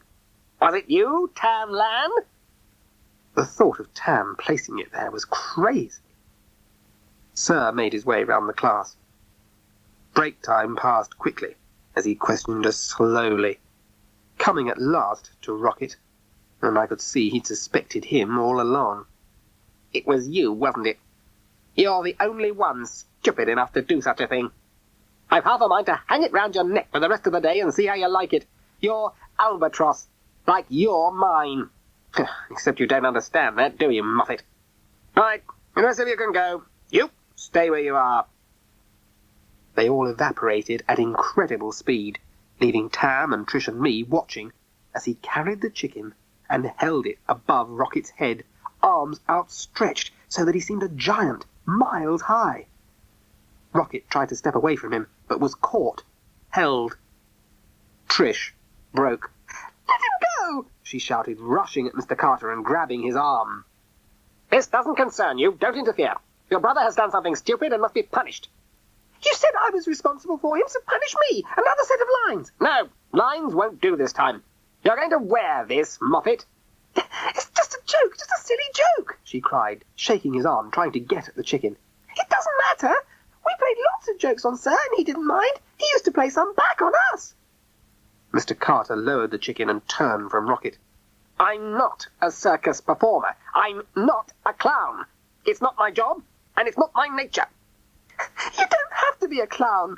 Miss Plum is serious, and we like her. But you're unkind and unfair. And she ran out of the room.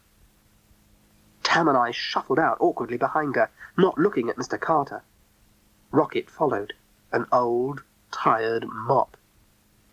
This has all the feeling of a day you wish didn't happen, Tamlan sighed. But Sir is wearing an air of astonishment. So will Trish when she comes back. If she comes back. She will. She's not the one to run away. And, at the end of play, she appeared in the doorway, eyes red, face white, and walked up to the desk. Sorry. I shouldn't have said those things. Better sit down. Tell your brother, jokes are best kept at home. Now, children, we're going to change the routine a little. We shall make a start on a project. I think you're ready for one now. Sandra and Moffat, you can take your usual places for this, and we are working in groups, so discussion can take place providing it's sensible. We shall study transport through the ages. We've already... But Tam and I both kicked Trish hard this time.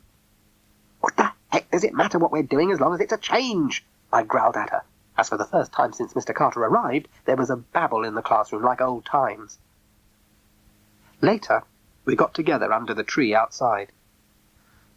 Your words seem to have rung a bell with him, Trish. He might improve. Rocket, don't dare climb the tree. You've got me into enough trouble.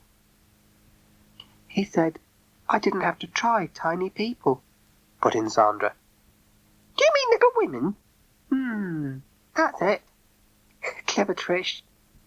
Anyway, cried Trish, I'm going to forget Sir Carter. How about going to dig out the cricket gear? Time we started to play. The team should be going up soon. It did. In Sir's absence, it appeared that Mr. Carter would be organising this, for he had put up 2 teams, probables versus possibles. What do you mean by that? Asked Cooper. Trish told him, so angry that even her teeth chattered, for there wasn't a single girl on it. Back in the classroom, she stood up and said, Sir? He sighed. You again. I'll give you half a minute, but no more, as you waste a lot of this class's valuable time. If you're going to achieve good standards in this class, then you will have to get your fingers out. Several people did, under the desk, and not in the way he meant. Sir, interrupted Trish, but he droned on. No, he hadn't improved. And buckle down to your work. Are you sexist? Asked Trish, like a trumpet at full blow. He blinked, shaken. I beg your pardon? You put up a list of 22 players, and not one of them is a girl. Why? Why? I'll tell you why. I don't think any girl is good enough to play cricket. Now sit down, and we'll get on with maths.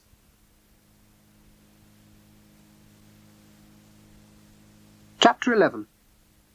Charlie, why are you walking along with 1 foot on the pavement and 1 foot on the road? Rocket. Oh, that's funny. I thought I'd got a limp. It was no good. Nobody was going to answer the door. We rang the bell and we banged the knocker, but nobody came. It was clear that no one was at home at Mr. Merchant's house.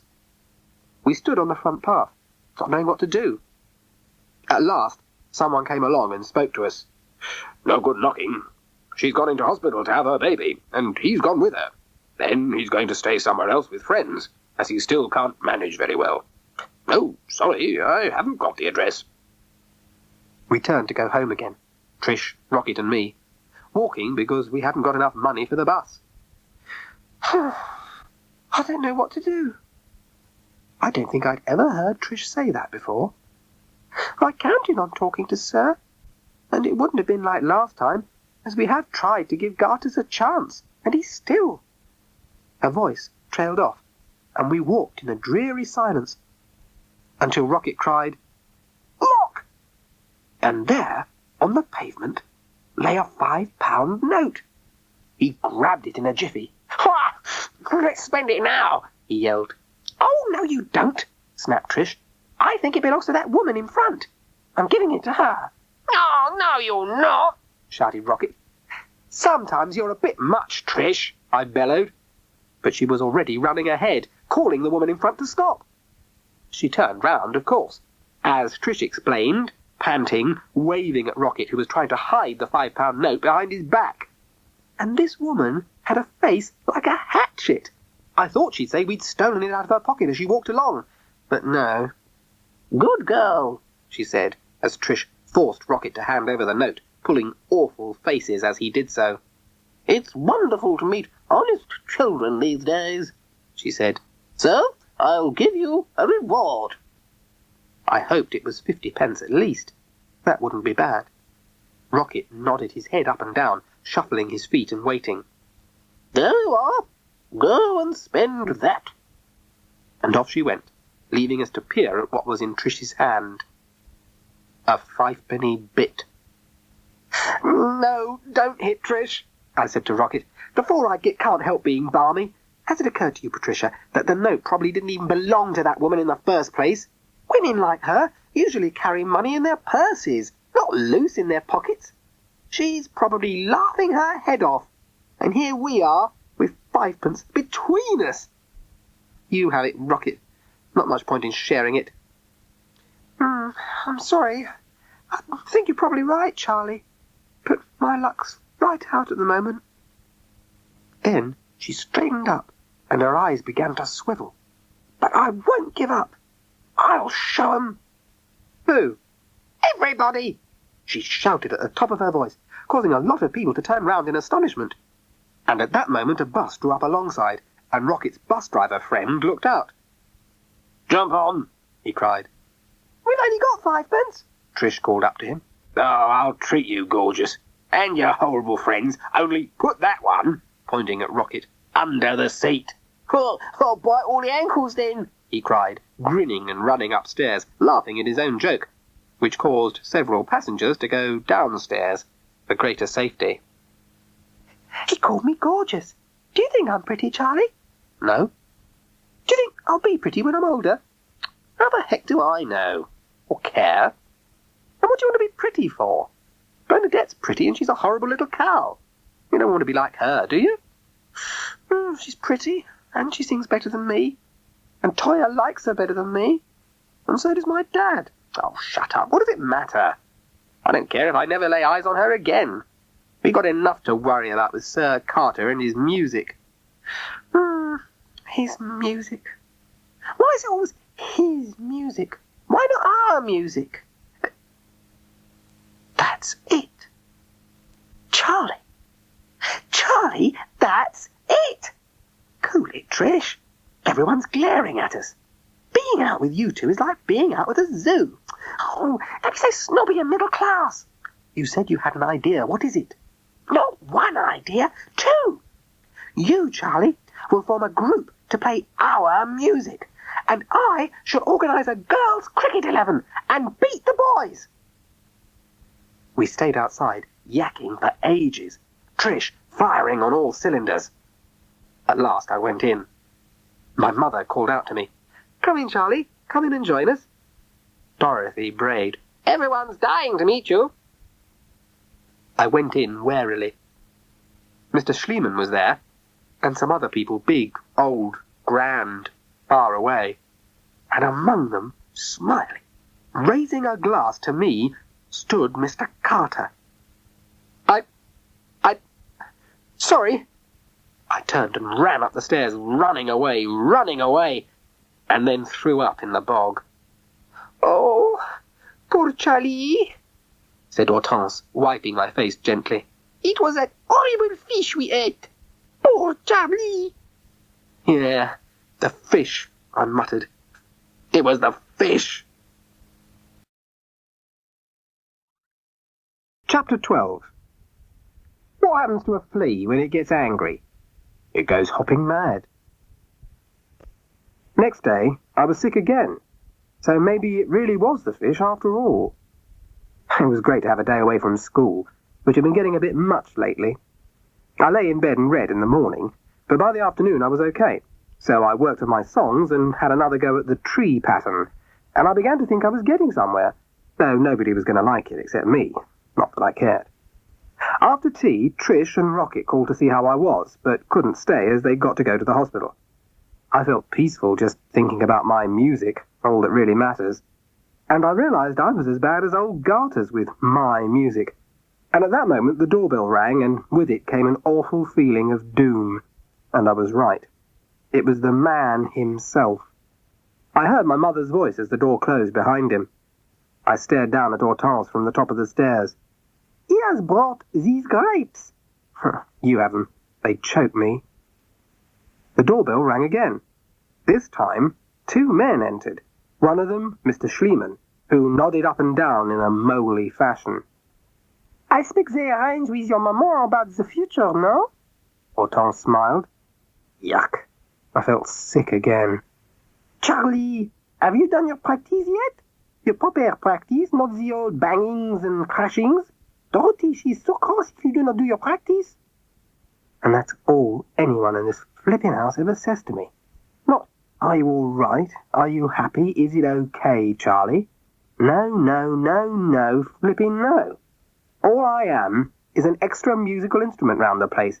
Have you done your practice? No, I haven't done my flaming practice, and what's more, I'm not doing it with him in the house. I'm going out, and when I come back I'll do my practice when I want to, and what's more, I'll play what I want for a change, and you can all get stuffed. Cries of "Charlie, Charlie!" follow me out as I stormed over to the Moffats and watched TV with them, waiting for Trish to come in. Toya, not in bed, with her mother not being home, came and put her head against my arm, saying, "Nice Charlie," which was just as well, as I don't know what I'd have done if she'd given me her usual welcome. After a bit, I heard Trish in the kitchen, so I went in there. "Me mum's all right," she began. "Good. Listen, Trish, I've thought it all out. I know what to do, who I want in the group, and what to do for the concert. We'll do it for Mr. Merchant's end-of-term do, the 4th-year show. We'll take no notice of what Garters is doing, work on our own. And, Trish, I want you to do the announcing, the organising, give the orders. You're the boss, okay? I don't want to be on stage much, I don't like it. So I'll do lots of taping, use different tracks. I can hear it. Could be good. Great. We'll have Tam and Alex. Sandra can sing a bit. You're okay. Brian Cooper isn't bad. But, and you won't like this, Trish, we need Bernadette." "Oh, do we have to?" "She's the difference between number 1 and number 43 in the charts. Or nearly." "She isn't 4th year." "Oh, forget it then." Okay, she can be in it, as long as there's something for Rocket as well." "Rocket shall play an instrument if I have to fix him down with superglue." "Charlie, what's happened to you?" "What do you want about?" "You're different. More alive." "Of course I'm alive. Don't talk rubbish. Trish, I wish I'd got a synthesizer for this concert. That's what I like, to make music for today, not play somebody else's from the past." "Your mother? Can you imagine her face if I asked her?" The mind boggles. I don't fit in my mother's world, Trish, and I can't tell her. They're all expecting me to perform like her, and all I want to do is write funny little tunes and songs about people and things. Like trees.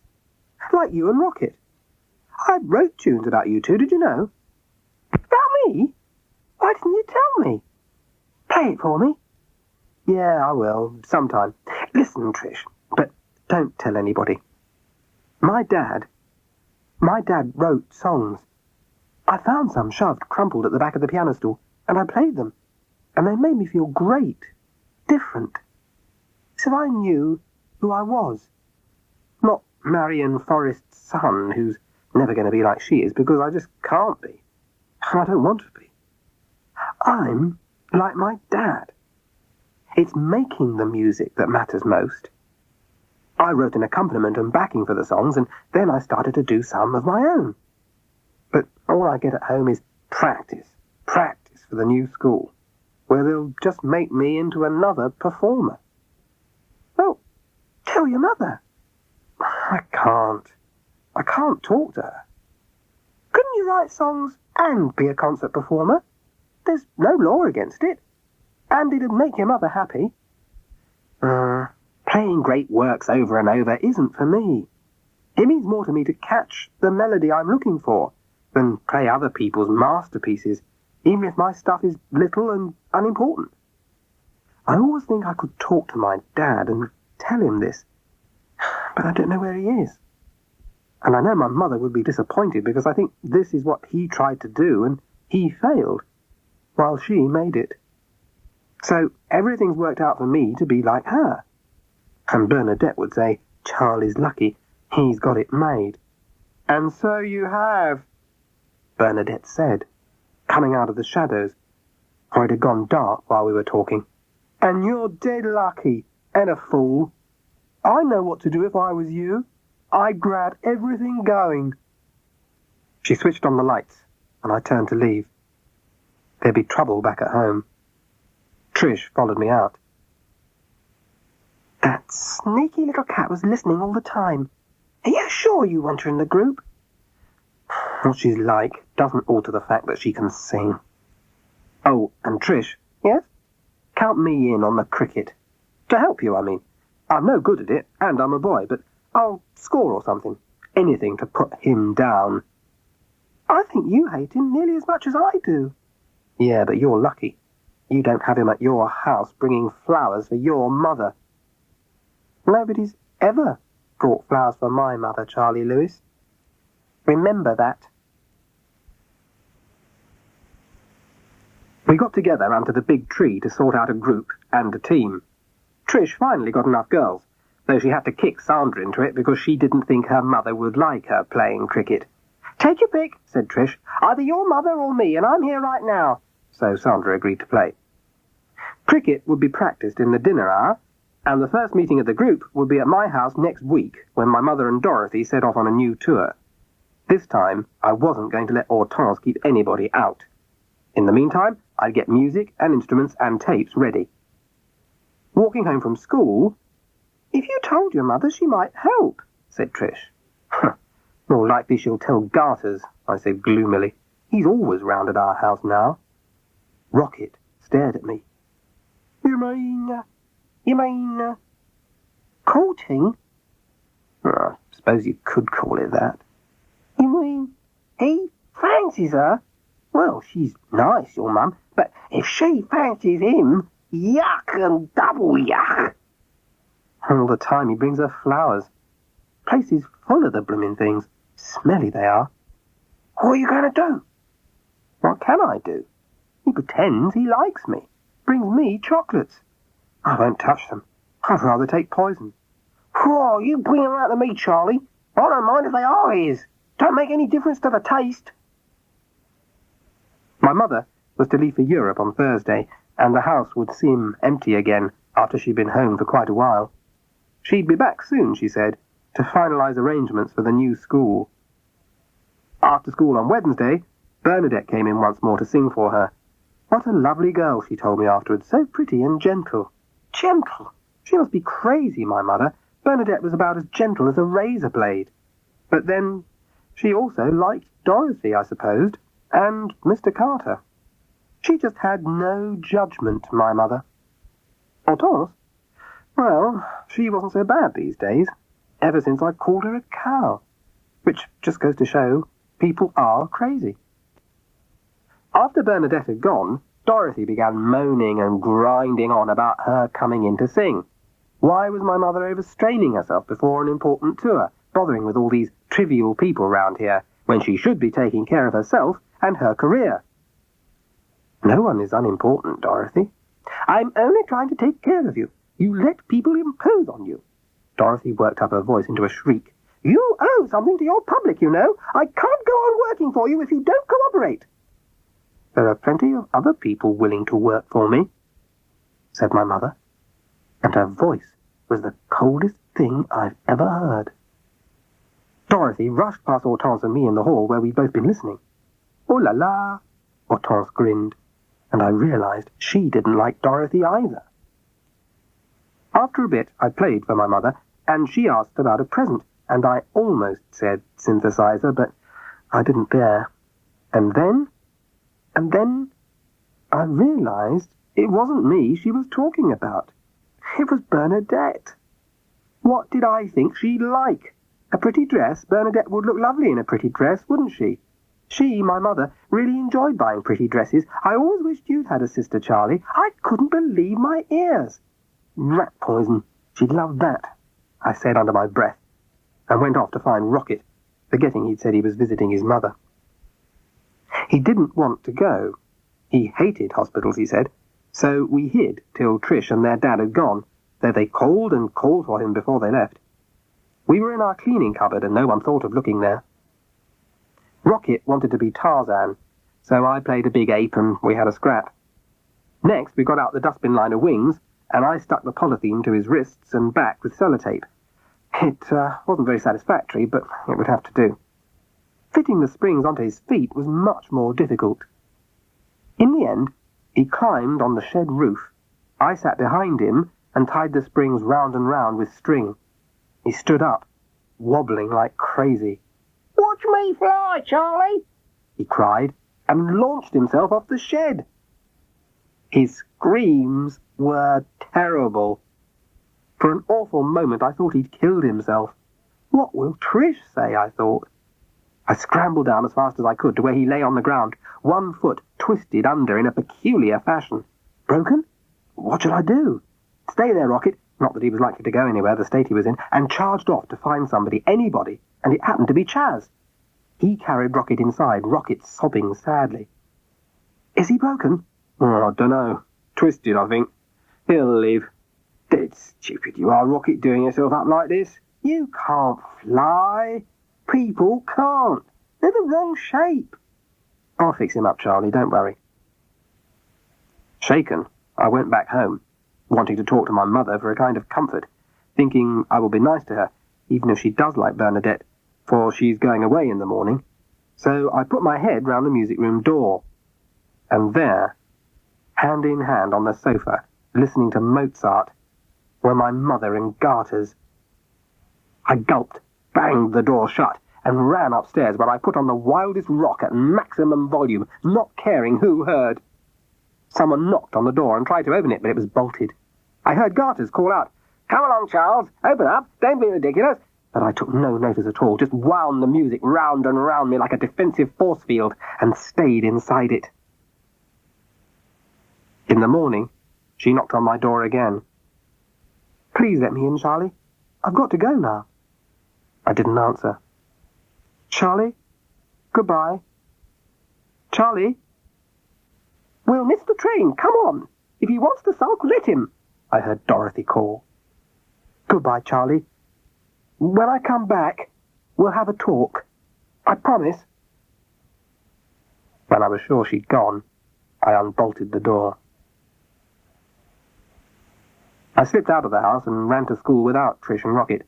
But when I got there, I felt mean, remembering the ankle and Trish having to cope, so I ran back like the wind, and found that Chaz had got a van from somewhere and was busy getting a peevish Rocket into it. At last we got away, arriving late, so that everyone was there in the classroom already with Mr. Carter. So was Chief Sir, and Bugsy, and Mrs. Bennet, the secretary. They were all there, and they were staring at a notice board behind Sir's desk. On it, Mr. Merchant used to pin class news and notices and bits from the papers and poems or jokes he'd come across. We used to pin things on it as well. Photographs taken at the weekend, menus if we'd been taken out, programs, league tables. Mr. Carter uses it for our many test results. Tam always at the top, Trish second, me third, and Rocket at the bottom, just above Sandra. It doesn't change much. All these have been torn off and thrown on the floor, together with the papers off the desk. Acrylic paint had been thrown over them and splurged in bands of swirling colour. Behind the desk, a window was shattered, and glass lay everywhere. They all turned to look at us, croffling in with Rocket. And they stared and stared, as Trish turned red, and Rocket white. You could see what they were thinking. It was written all over their faces. "Well, Moffat, and when did you get around to doing all this?" drawled Mr. Carter, sir. Chapter 13. Why did the boy take the axe to school? He thought it was breaking up day. I stood in Chief Sir's office. Not a place I'd often been in. Our class had been taken to sit on the hall floor while the mess was cleaned up, and we all went one by one to be questioned by Chief Sir. Like an interrogation by the police in a whodunit. Or like other interrogations. I do not care for them very much, said Tam, and his face changed into something old and sad. Don't worry, Trish, I managed to say to her before we were all silenced by Sir. We were to sit on the floor, absolutely still, doing nothing while we waited, though Rocket was allowed a chair, once Mr. Carter had asked Mrs. Bennet to check that there really was something wrong with the ankle. Poor lamb, she murmured, and rubbed his mop of white hair. We went in alphabetical order to see Chief Sir. He told me to pull up a chair and sit opposite to him on the other side of the desk. Then he remained silent for a long time, fingers pointed into steeples, bushy eyebrows twitching over the famous blue eyes, which were said to have X-ray vision. The Chief Sir theme tune was playing in my head. I've never yet been able to finish it. There's always a point where it comes to a halt and won't go any further. But something was there, working at the back of my mind, if I could only seize it and hang on to it. He stood up, and with an old battered teapot, began to water a really grisly plant on the windowsill. It looked like those horror pods in The Invasion of the Body Snatchers. Perhaps he intended them to take over the children, I thought. Then, still with his back to me, he spoke suddenly so that I jumped. "Did Moffat damage himself coming through that window? And were you helping him at the time?" "Oh, no, sir. He twisted his ankle last night trying to fly. Jump off the shed roof." I know all about Rodney's attempts to fly. One day soon he'll give them up, lose faith that he can do it. Then he'll grow up and join the dole queue. Sad. He paused for a moment and went on. "And you didn't help him at all?" "No, sir." "Do you think Trish did it?" "No. She might do something awful to Mr. Carter, but not that kind of thing." That's what I thought. "Do you have any idea at all who did it?" "No, sir." "You wouldn't tell me even if you had?" There was no answer to that. "Mr. Carter likes you. You could help him a bit more. He doesn't usually teach in this type of school." There wasn't anything to say to that, either. But I opened my mouth. Yes. It might have been kids from outside, like the ones who took our cassette players when I was working on something." "Oh, you would remember that, yes. We are investigating that possibility. Send the next child in." At the door, I turned round to him and said in a rush, "Sir, I do know Rocket didn't do it." "Thank you, Charlie. You can go now." It was a most peculiar day. Everyone was restless. At last we were allowed back into the classroom. In the dinner hour, everyone yacked on about vandalism, but I grabbed some manuscript paper, disappeared into a corner, and dotted down my Chief Sir theme, which had come. Spot on. I got it down. Rocket came and sat miserably beside me. "Charlie, I didn't do it." "I know. I told Chief Sir." But Carter thinks I did. He gives me nasty looks. I don't like him, Charlie. I wish he'd go." "Soon," He'll be going soon. Then it'll be all right again. But it wasn't going to be that soon. Chief Sir came in to tell us that Mr. Merchant was the proud father of a baby boy to be called James, and that he'd sent a box of chocolates for the class to celebrate with at break time. But Bonfire was not as well as she should be, and he'd applied for leave, so Mr. Carter would stay with us for a while longer, which of course would compensate for the absence of Mr. Merchant if anything could. Then he toddled off, humming the first movement from Beethoven's Seventh. What a man. Oh, you should have heard Trish on the way home. On Saturday afternoon, the kids wanting to join the group came round to my house. No, Hortense twittered when she opened the door to Tam, Bernadette, Sandra, Alex, Brian, Trish, Rocket, and the rest. Hortense belt up. If you don't let them in and keep quiet about it, I shall tell Dorothy you had your boyfriend here last night. Her mouth fell open. Then she opened and closed it, just like a goldfish. Oh, did you know? Never you mind. Now forget we're here. Oh, except we'll need Coke and crisps later. Okay? Shall I curtsy now or later, Mr. Lewis? Asked Trish, grinning her head off. You can shut up as well. I'm running this end of it. We made a start. Pretty ghastly it was, but it was a start.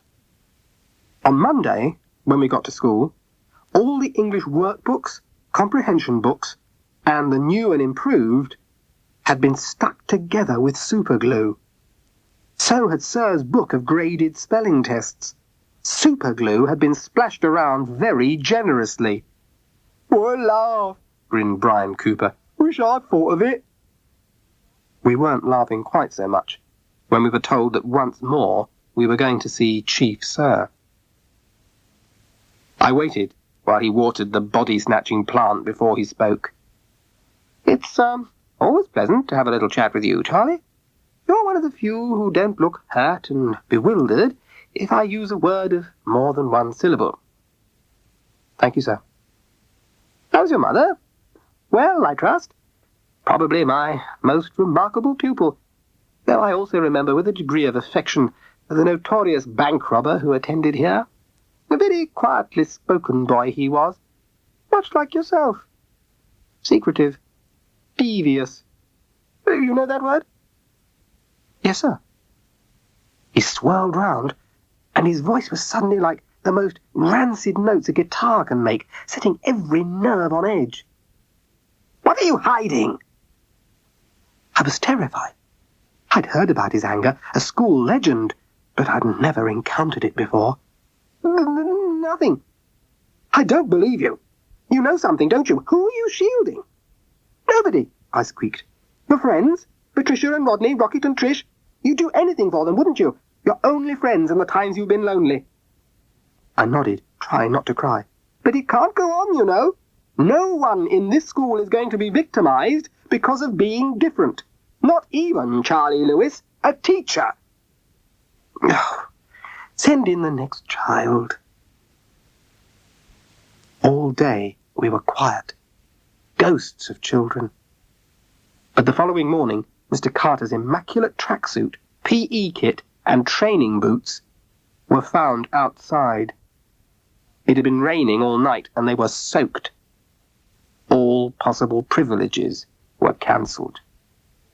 Someone only has to own up, he stated for the 100th time, and the same closed faces looked back at him. But Sandra cried, and Trish stood up. Ignoring Sir, she cried to the class, Oh, come on! Whoever it is, own up and let us off the hook. Stop messing about like this. It's useless taking it out on Mr. Carter because he doesn't understand us. She swung back to him. You don't, you know, sir. Mr. Carter looked pale and tired. No, I don't understand you. I find you nearly all quite dreadful, if you want to know. I've tried harder than you think, Patricia, and I'm still convinced that my ways are the right ones. But perhaps we can find a compromise. If the vandal will own up and stop doing these stupid and useless things, Then I'll try to find out more of your ways of doing things for the rest of my time with you. No one stood up. I hadn't thought they would. But Trish said, "Thank you, Mr. Carter. There is something you could do for us, if you would."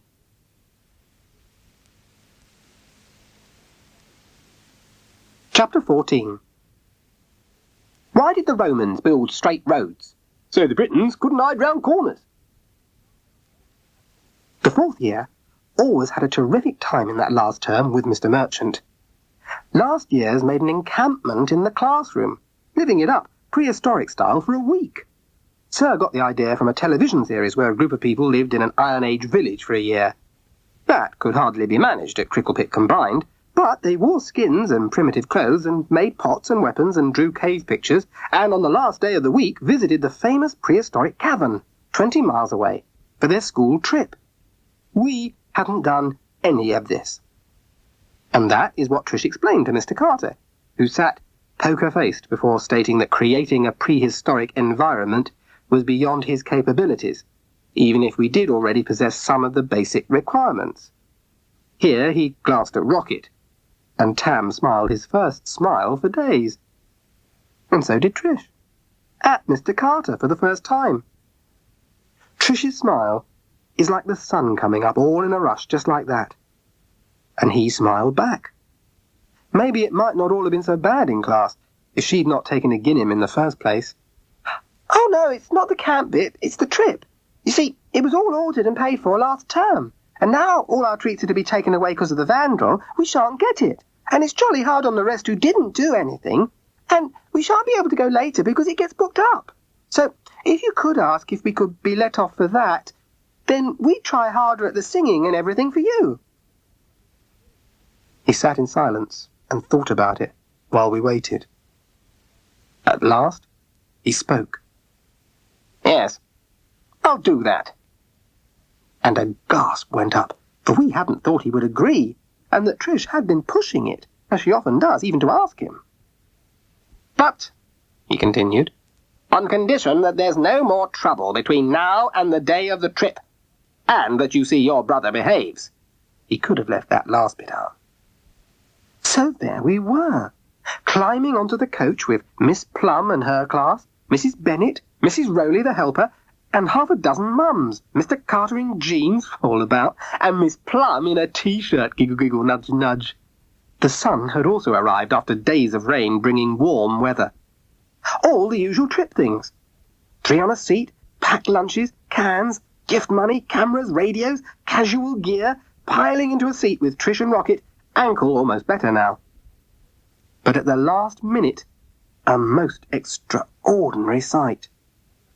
Wearing a Sherlock Holmes hat, a suit patterned like a chessboard, huge wellies, and carrying a walking stick, Chief Sir arrived and climbed onto the coach. But he never went on school trips, never. "Carry on, as if I weren't here," he announced from the doorway. So utter silence fell. But as we drove off into the bright morning, Mums waving us off, someone started to sing, and we were well away.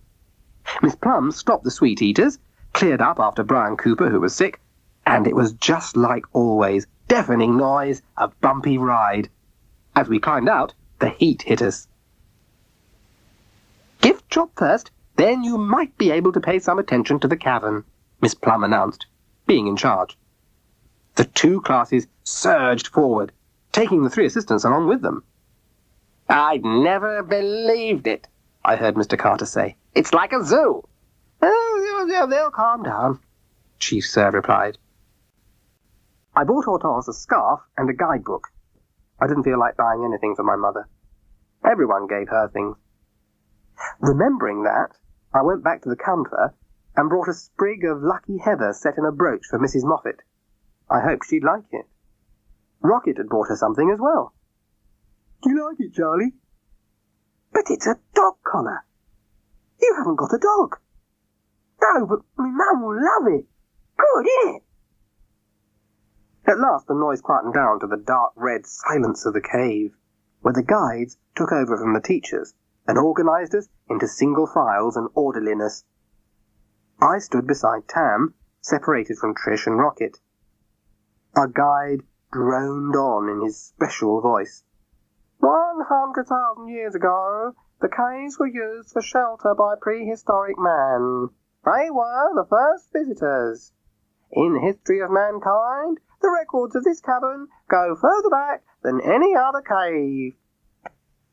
We stared at coloured stalagmites and stalactites, at the marks on the wall, the tooth of a saber-toothed tiger, and a theme softly crawled up into my head and walked lightly into my brain, causing the hairs to prickle all down my back. And for once, I didn't want it, any more than I want the old mad monster one. And I tried to shake it away, push it down. All I wanted to do today was to gaze at this strange and alien place where people had lived and died. People like Rocket, maybe? No, not like Rocket.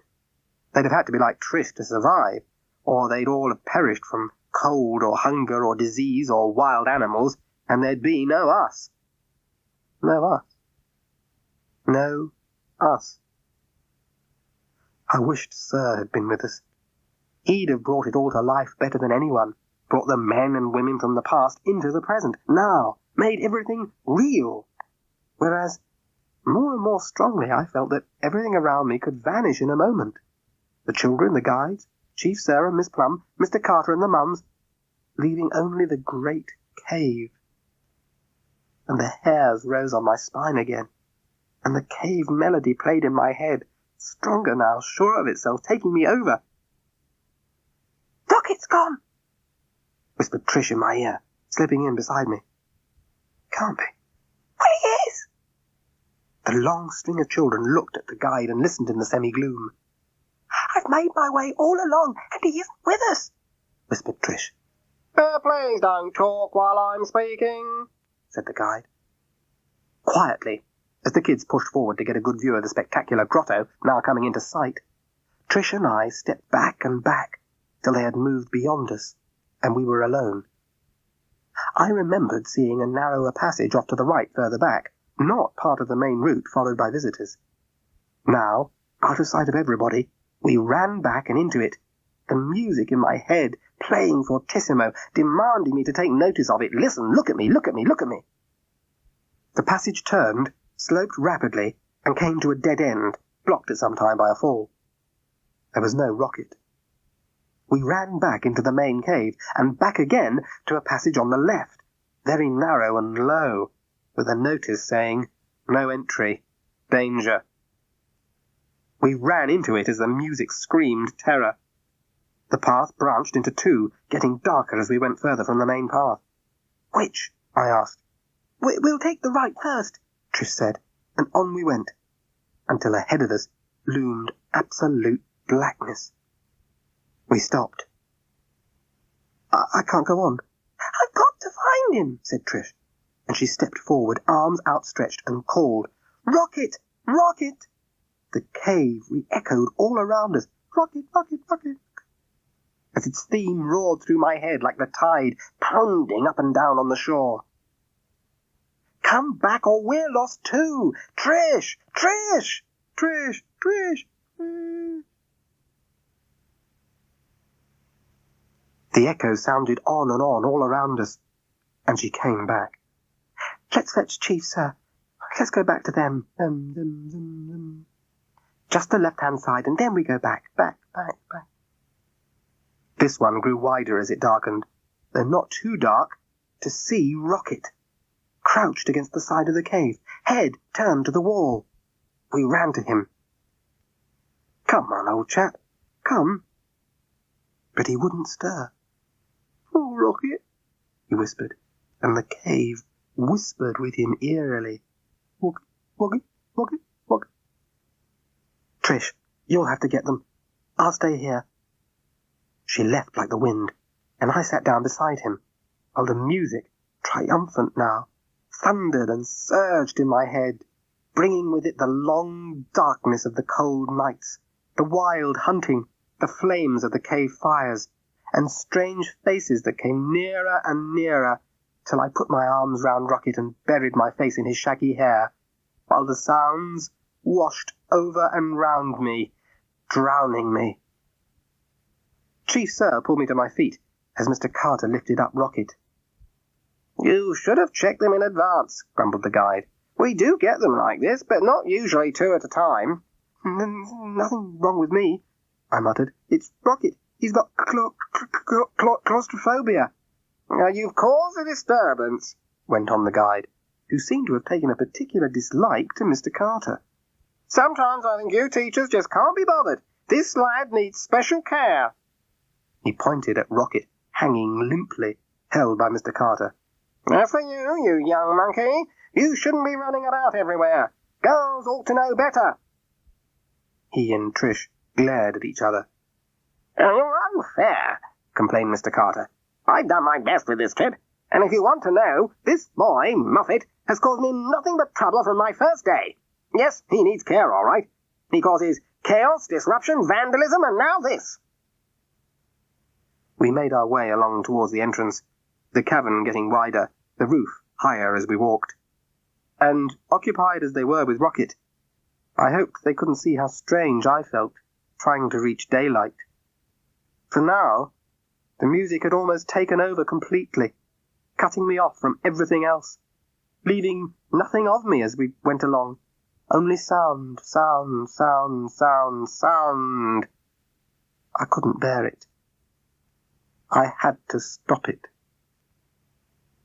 "But Rocket wasn't the vandal," I said, my voice out of control, slipping and sliding, then soaring high as it fought with the cavern theme, joining the mad monsters in my head. "You know he couldn't have done it. His ankle. And then he's too nice. Always trying to be good. It couldn't be him. It had to be someone sly. Sly, like you said, Trish. It had to be me. Even the chicken, Mr. Carter." The music slowed its terrible tempo, and a sweeter melody was plucked out of the air, calming, gentle. Just ahead was the entrance. Somewhere near, yet far away, Chief Sir sighed a deep sigh. "Charlie, I thought you'd never come out with it." Outside the cave, the sun shone down warmly.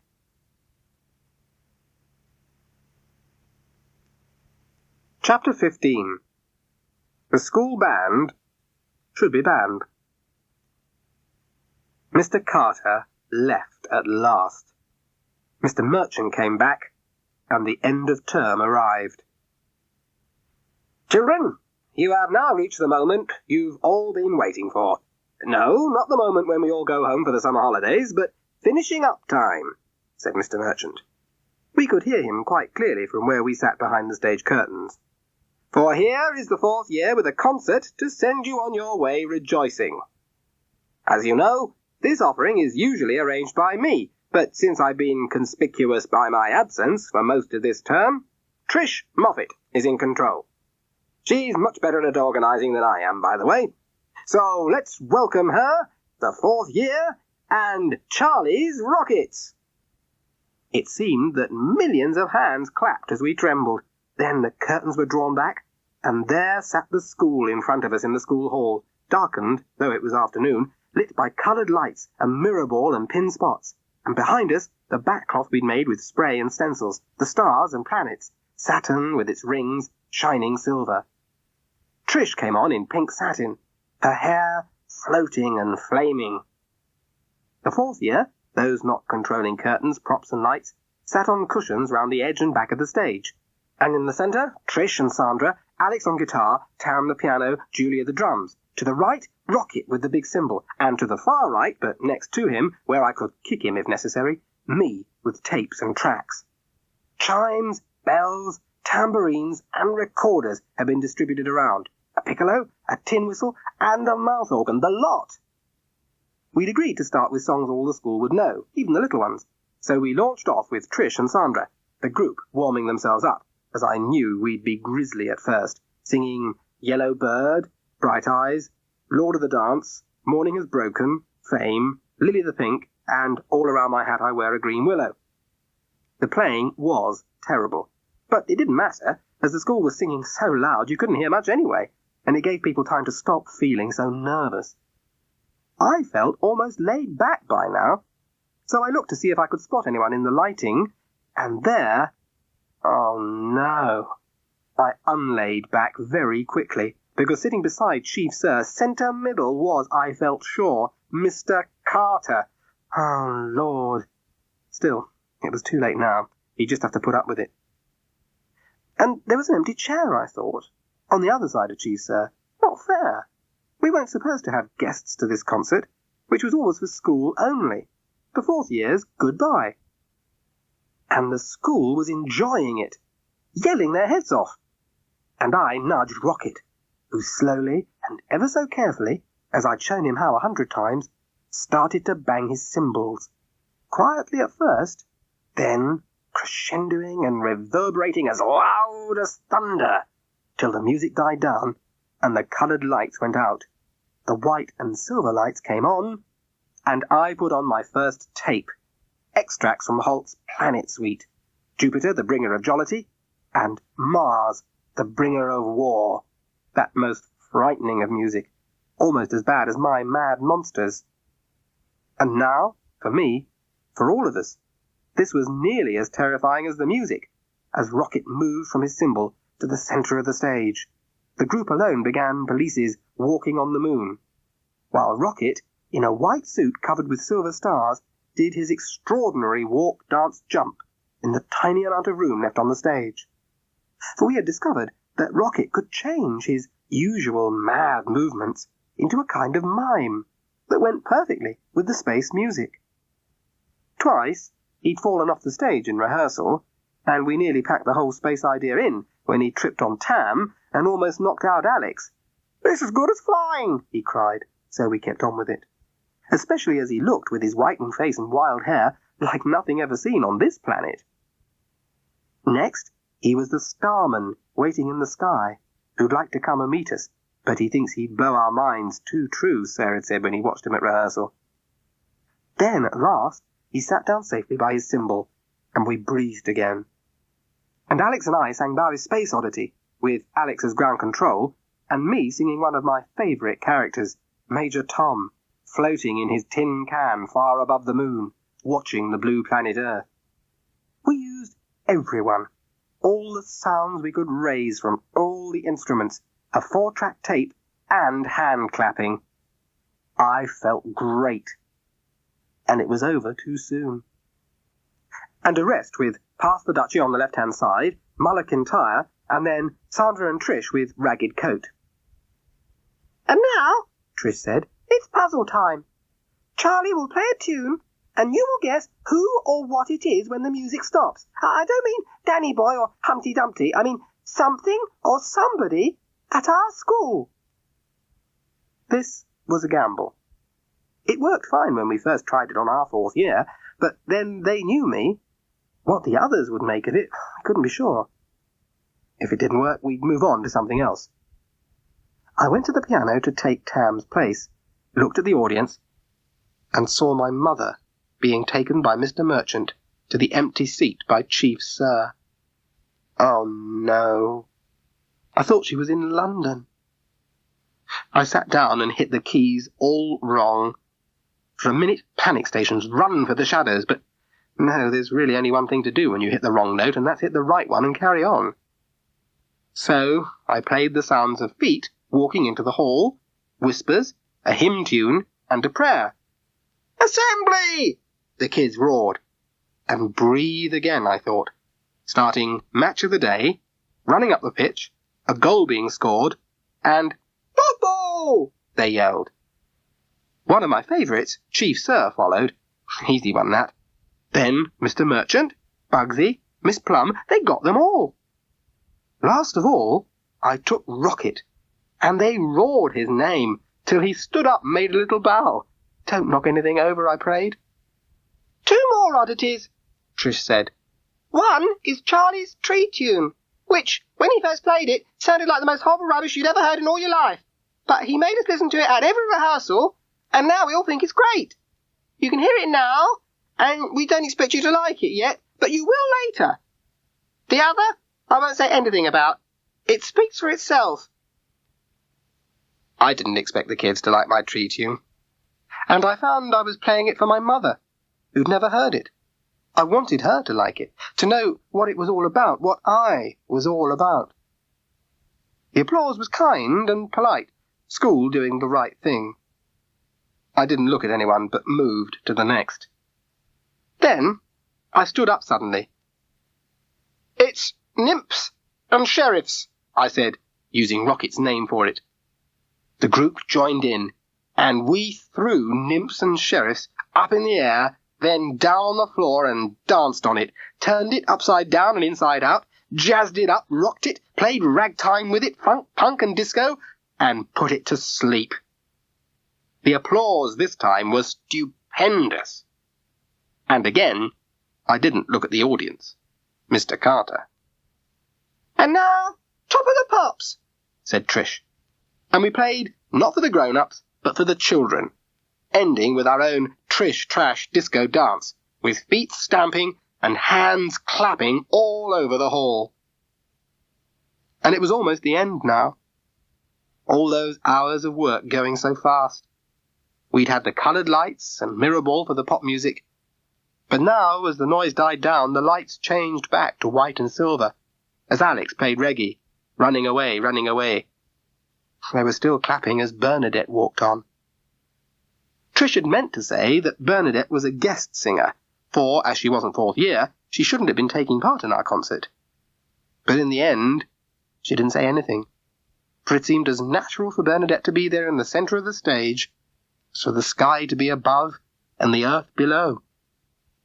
She wore a white dress, and Trish had plaited her hair into hundreds and thousands with silver ribbon. I gave her the note, which she didn't need anyway, and she stood there, unmoving, totally calm, singing like a bird with no accompaniment at all. She began with Sheep May Safely Graze, and when she'd finished, there was a pause before they clapped. Then they went wild. I always listen for that pause now. Then, with no change of expression but with complete contrast, she went straight into Blondie's Heart of Glass, and as she sang, I could hear the old tales of magic and dark mountains, mysterious forests, and secret towers in strange lands. She wanted to choose her own last song. We'd agreed on the others together, and had told no one what it was. It surprised me, being so unlike the cool cat. A gentle, sad little song. Till the white rose blooms again. You must leave me lonely. It was only afterwards I thought she might have done it on purpose. For look out, Trish, I thought. You won't be able to take it, not with the hymn afterwards as well. We'd worked out that Bernadette should go from her last song to Lord Dismiss Us with Thy Blessing, the year's ending hymn that we always sing on the last day. And so we did. As soon as Bernadette had finished and bowed once, the lights went on, we stood up and started to sing. But just as I'd feared when I'd heard Bernadette's tear-jerker, all these words proved too much for Trish. As we came to those returning, an anguished sob was heard, and Trish ran down the stage steps and threw herself weeping upon the astonished form of Mr. Merchant, Sir.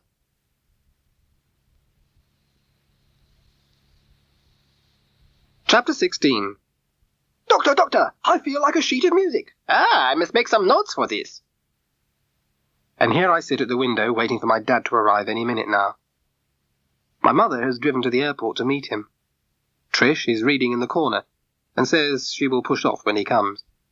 She's there in case I panic, and also she's nosy about him but won't admit it. And I'm scared. But I'd better go back to all that happened after the cave, as much as I can remember. Some of it blurs a bit, I'm so nervous. After the school trip, Chief Sir phoned my mother and said he thought she should come home. She told me when she got back, worried stiff, having cancelled her tour for the first time ever, which made Dorothy resign. A good thing, since they hadn't got on for some time.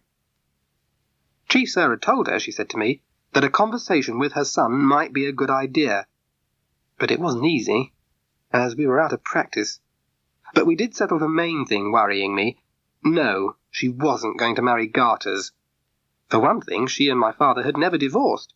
He'd just upped and left one day very quietly. And for another, she didn't fancy marrying him. They'd just both been lonely, she said.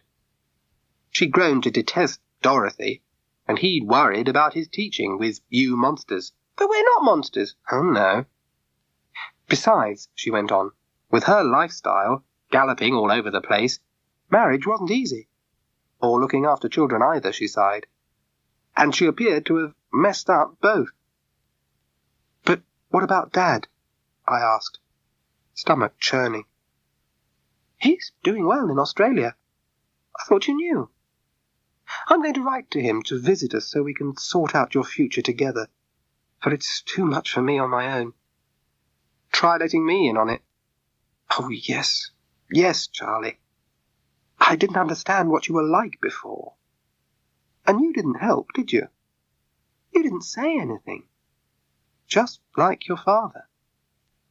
Why doesn't he come and live with us again? She gave me a funny look. I'm not sure I want him, even if you do. And I don't suppose he will want to give up his own life down under. You can't tie people up in neat parcels with tidy bows, Charlie. But he will, whatever we all do, keep in touch with us in the future. He thought we'd just forgotten him or didn't care. Stupid, just like you, Charlie. Fancy you going in for vandalism. Edward, that's Mr. Carter to you, said you were the last person he suspected. Mr. Carter also said before he left that Trish's all-girl team could play the boys. If this was a story, the girls would have won. But actually the boys did, with Alex scoring 53. Trish got 20, but she wasn't put down. Wait till next time, she bawled, waving her bat. But there wasn't a next time. For a week later, Mr. Merchant came back, and the team he put on the board included Trish and 2 other girls. On Mr. Carter's last Friday, we held a mini-concert and sang Nymphs and Shepherds for him. Then Trish presented him with a potted plant and a book of poetry. Tam suggested poetry would be good for him. He looked shaken. I didn't expect this from you. I'm overwhelmed. Don't be. We do it for everyone. It's one of our school traditions. I remember this school. And especially you, Patricia. And so went Mr. Carter. And so Sir came back. And life was normal again. Or as near normal as possible, with Sir trying to get done all we hadn't. Mr. Carter came one evening to say goodbye to my mother before he went to his great cathedral school for his new post. Trish wouldn't let me stay in. She hauled me away to look at the merchant baby. Hideous, looking like Popeye without his pipe. She said it was beautiful. Crazy. She also said that she would like to have Sir around all the time, because he was Sir, but she'd like Garters now and then to have a row with, as it was exciting. Like I told you. Crazy. You don't think the end of term will ever come, and then it's there, and things are different forever. My mother finished the tour she'd cut short, then came home ready to meet my father flying from Australia. There are ideas flying around as well, such as my mother doing an Australian tour, of my going back with my father for a long visit down under, of Bernadette taking my place at the music school through scholarships and a fund. She doesn't care anyway. She'll make it to the top whatever, she says. My mother thinks she's wonderful. Trish won't speak about my going away. So there aren't neat bows, but a lot of knots instead. Rocket's great, though. He's determined to get on the plane with me. He's collecting hundreds of pictures of planes. Is that the car arriving at last? It's got to be. Got to be. I've been waiting for ages. No, it's gone past. I don't think he's coming. I think he changed his mind in Australia and never got on that plane because he doesn't really care about us, doesn't care about me, and decided not to come. Waiting's awful. One of the worst ever things. But how would a waiting tune go, I wonder? Like this. And a melody prickles at the back of my neck and tingles slowly up into my head. That's it. That jingle, jangle, drag, drag. That's how it would be. That's it. I've got it. Could be good. A name. It needs a name. Waiting for? Waiting for tomorrow. That's it. I've got a super joke, Trish comes out with suddenly. Oh, no, not again. Yeah, listen, Charlie. Cut education costs. Shoot the teachers. But we've had that one already. A car sweeps in at the gate. My mother's. And there's somebody with her. The waiting melody crescendos into a mad finale as I run to open the door. That was Charlie Lewis Plays for Time by Jean Kemp. Read by John Green. We do hope you've enjoyed this Chivers audiobook, and if you'd like to listen to further titles, please contact your local library.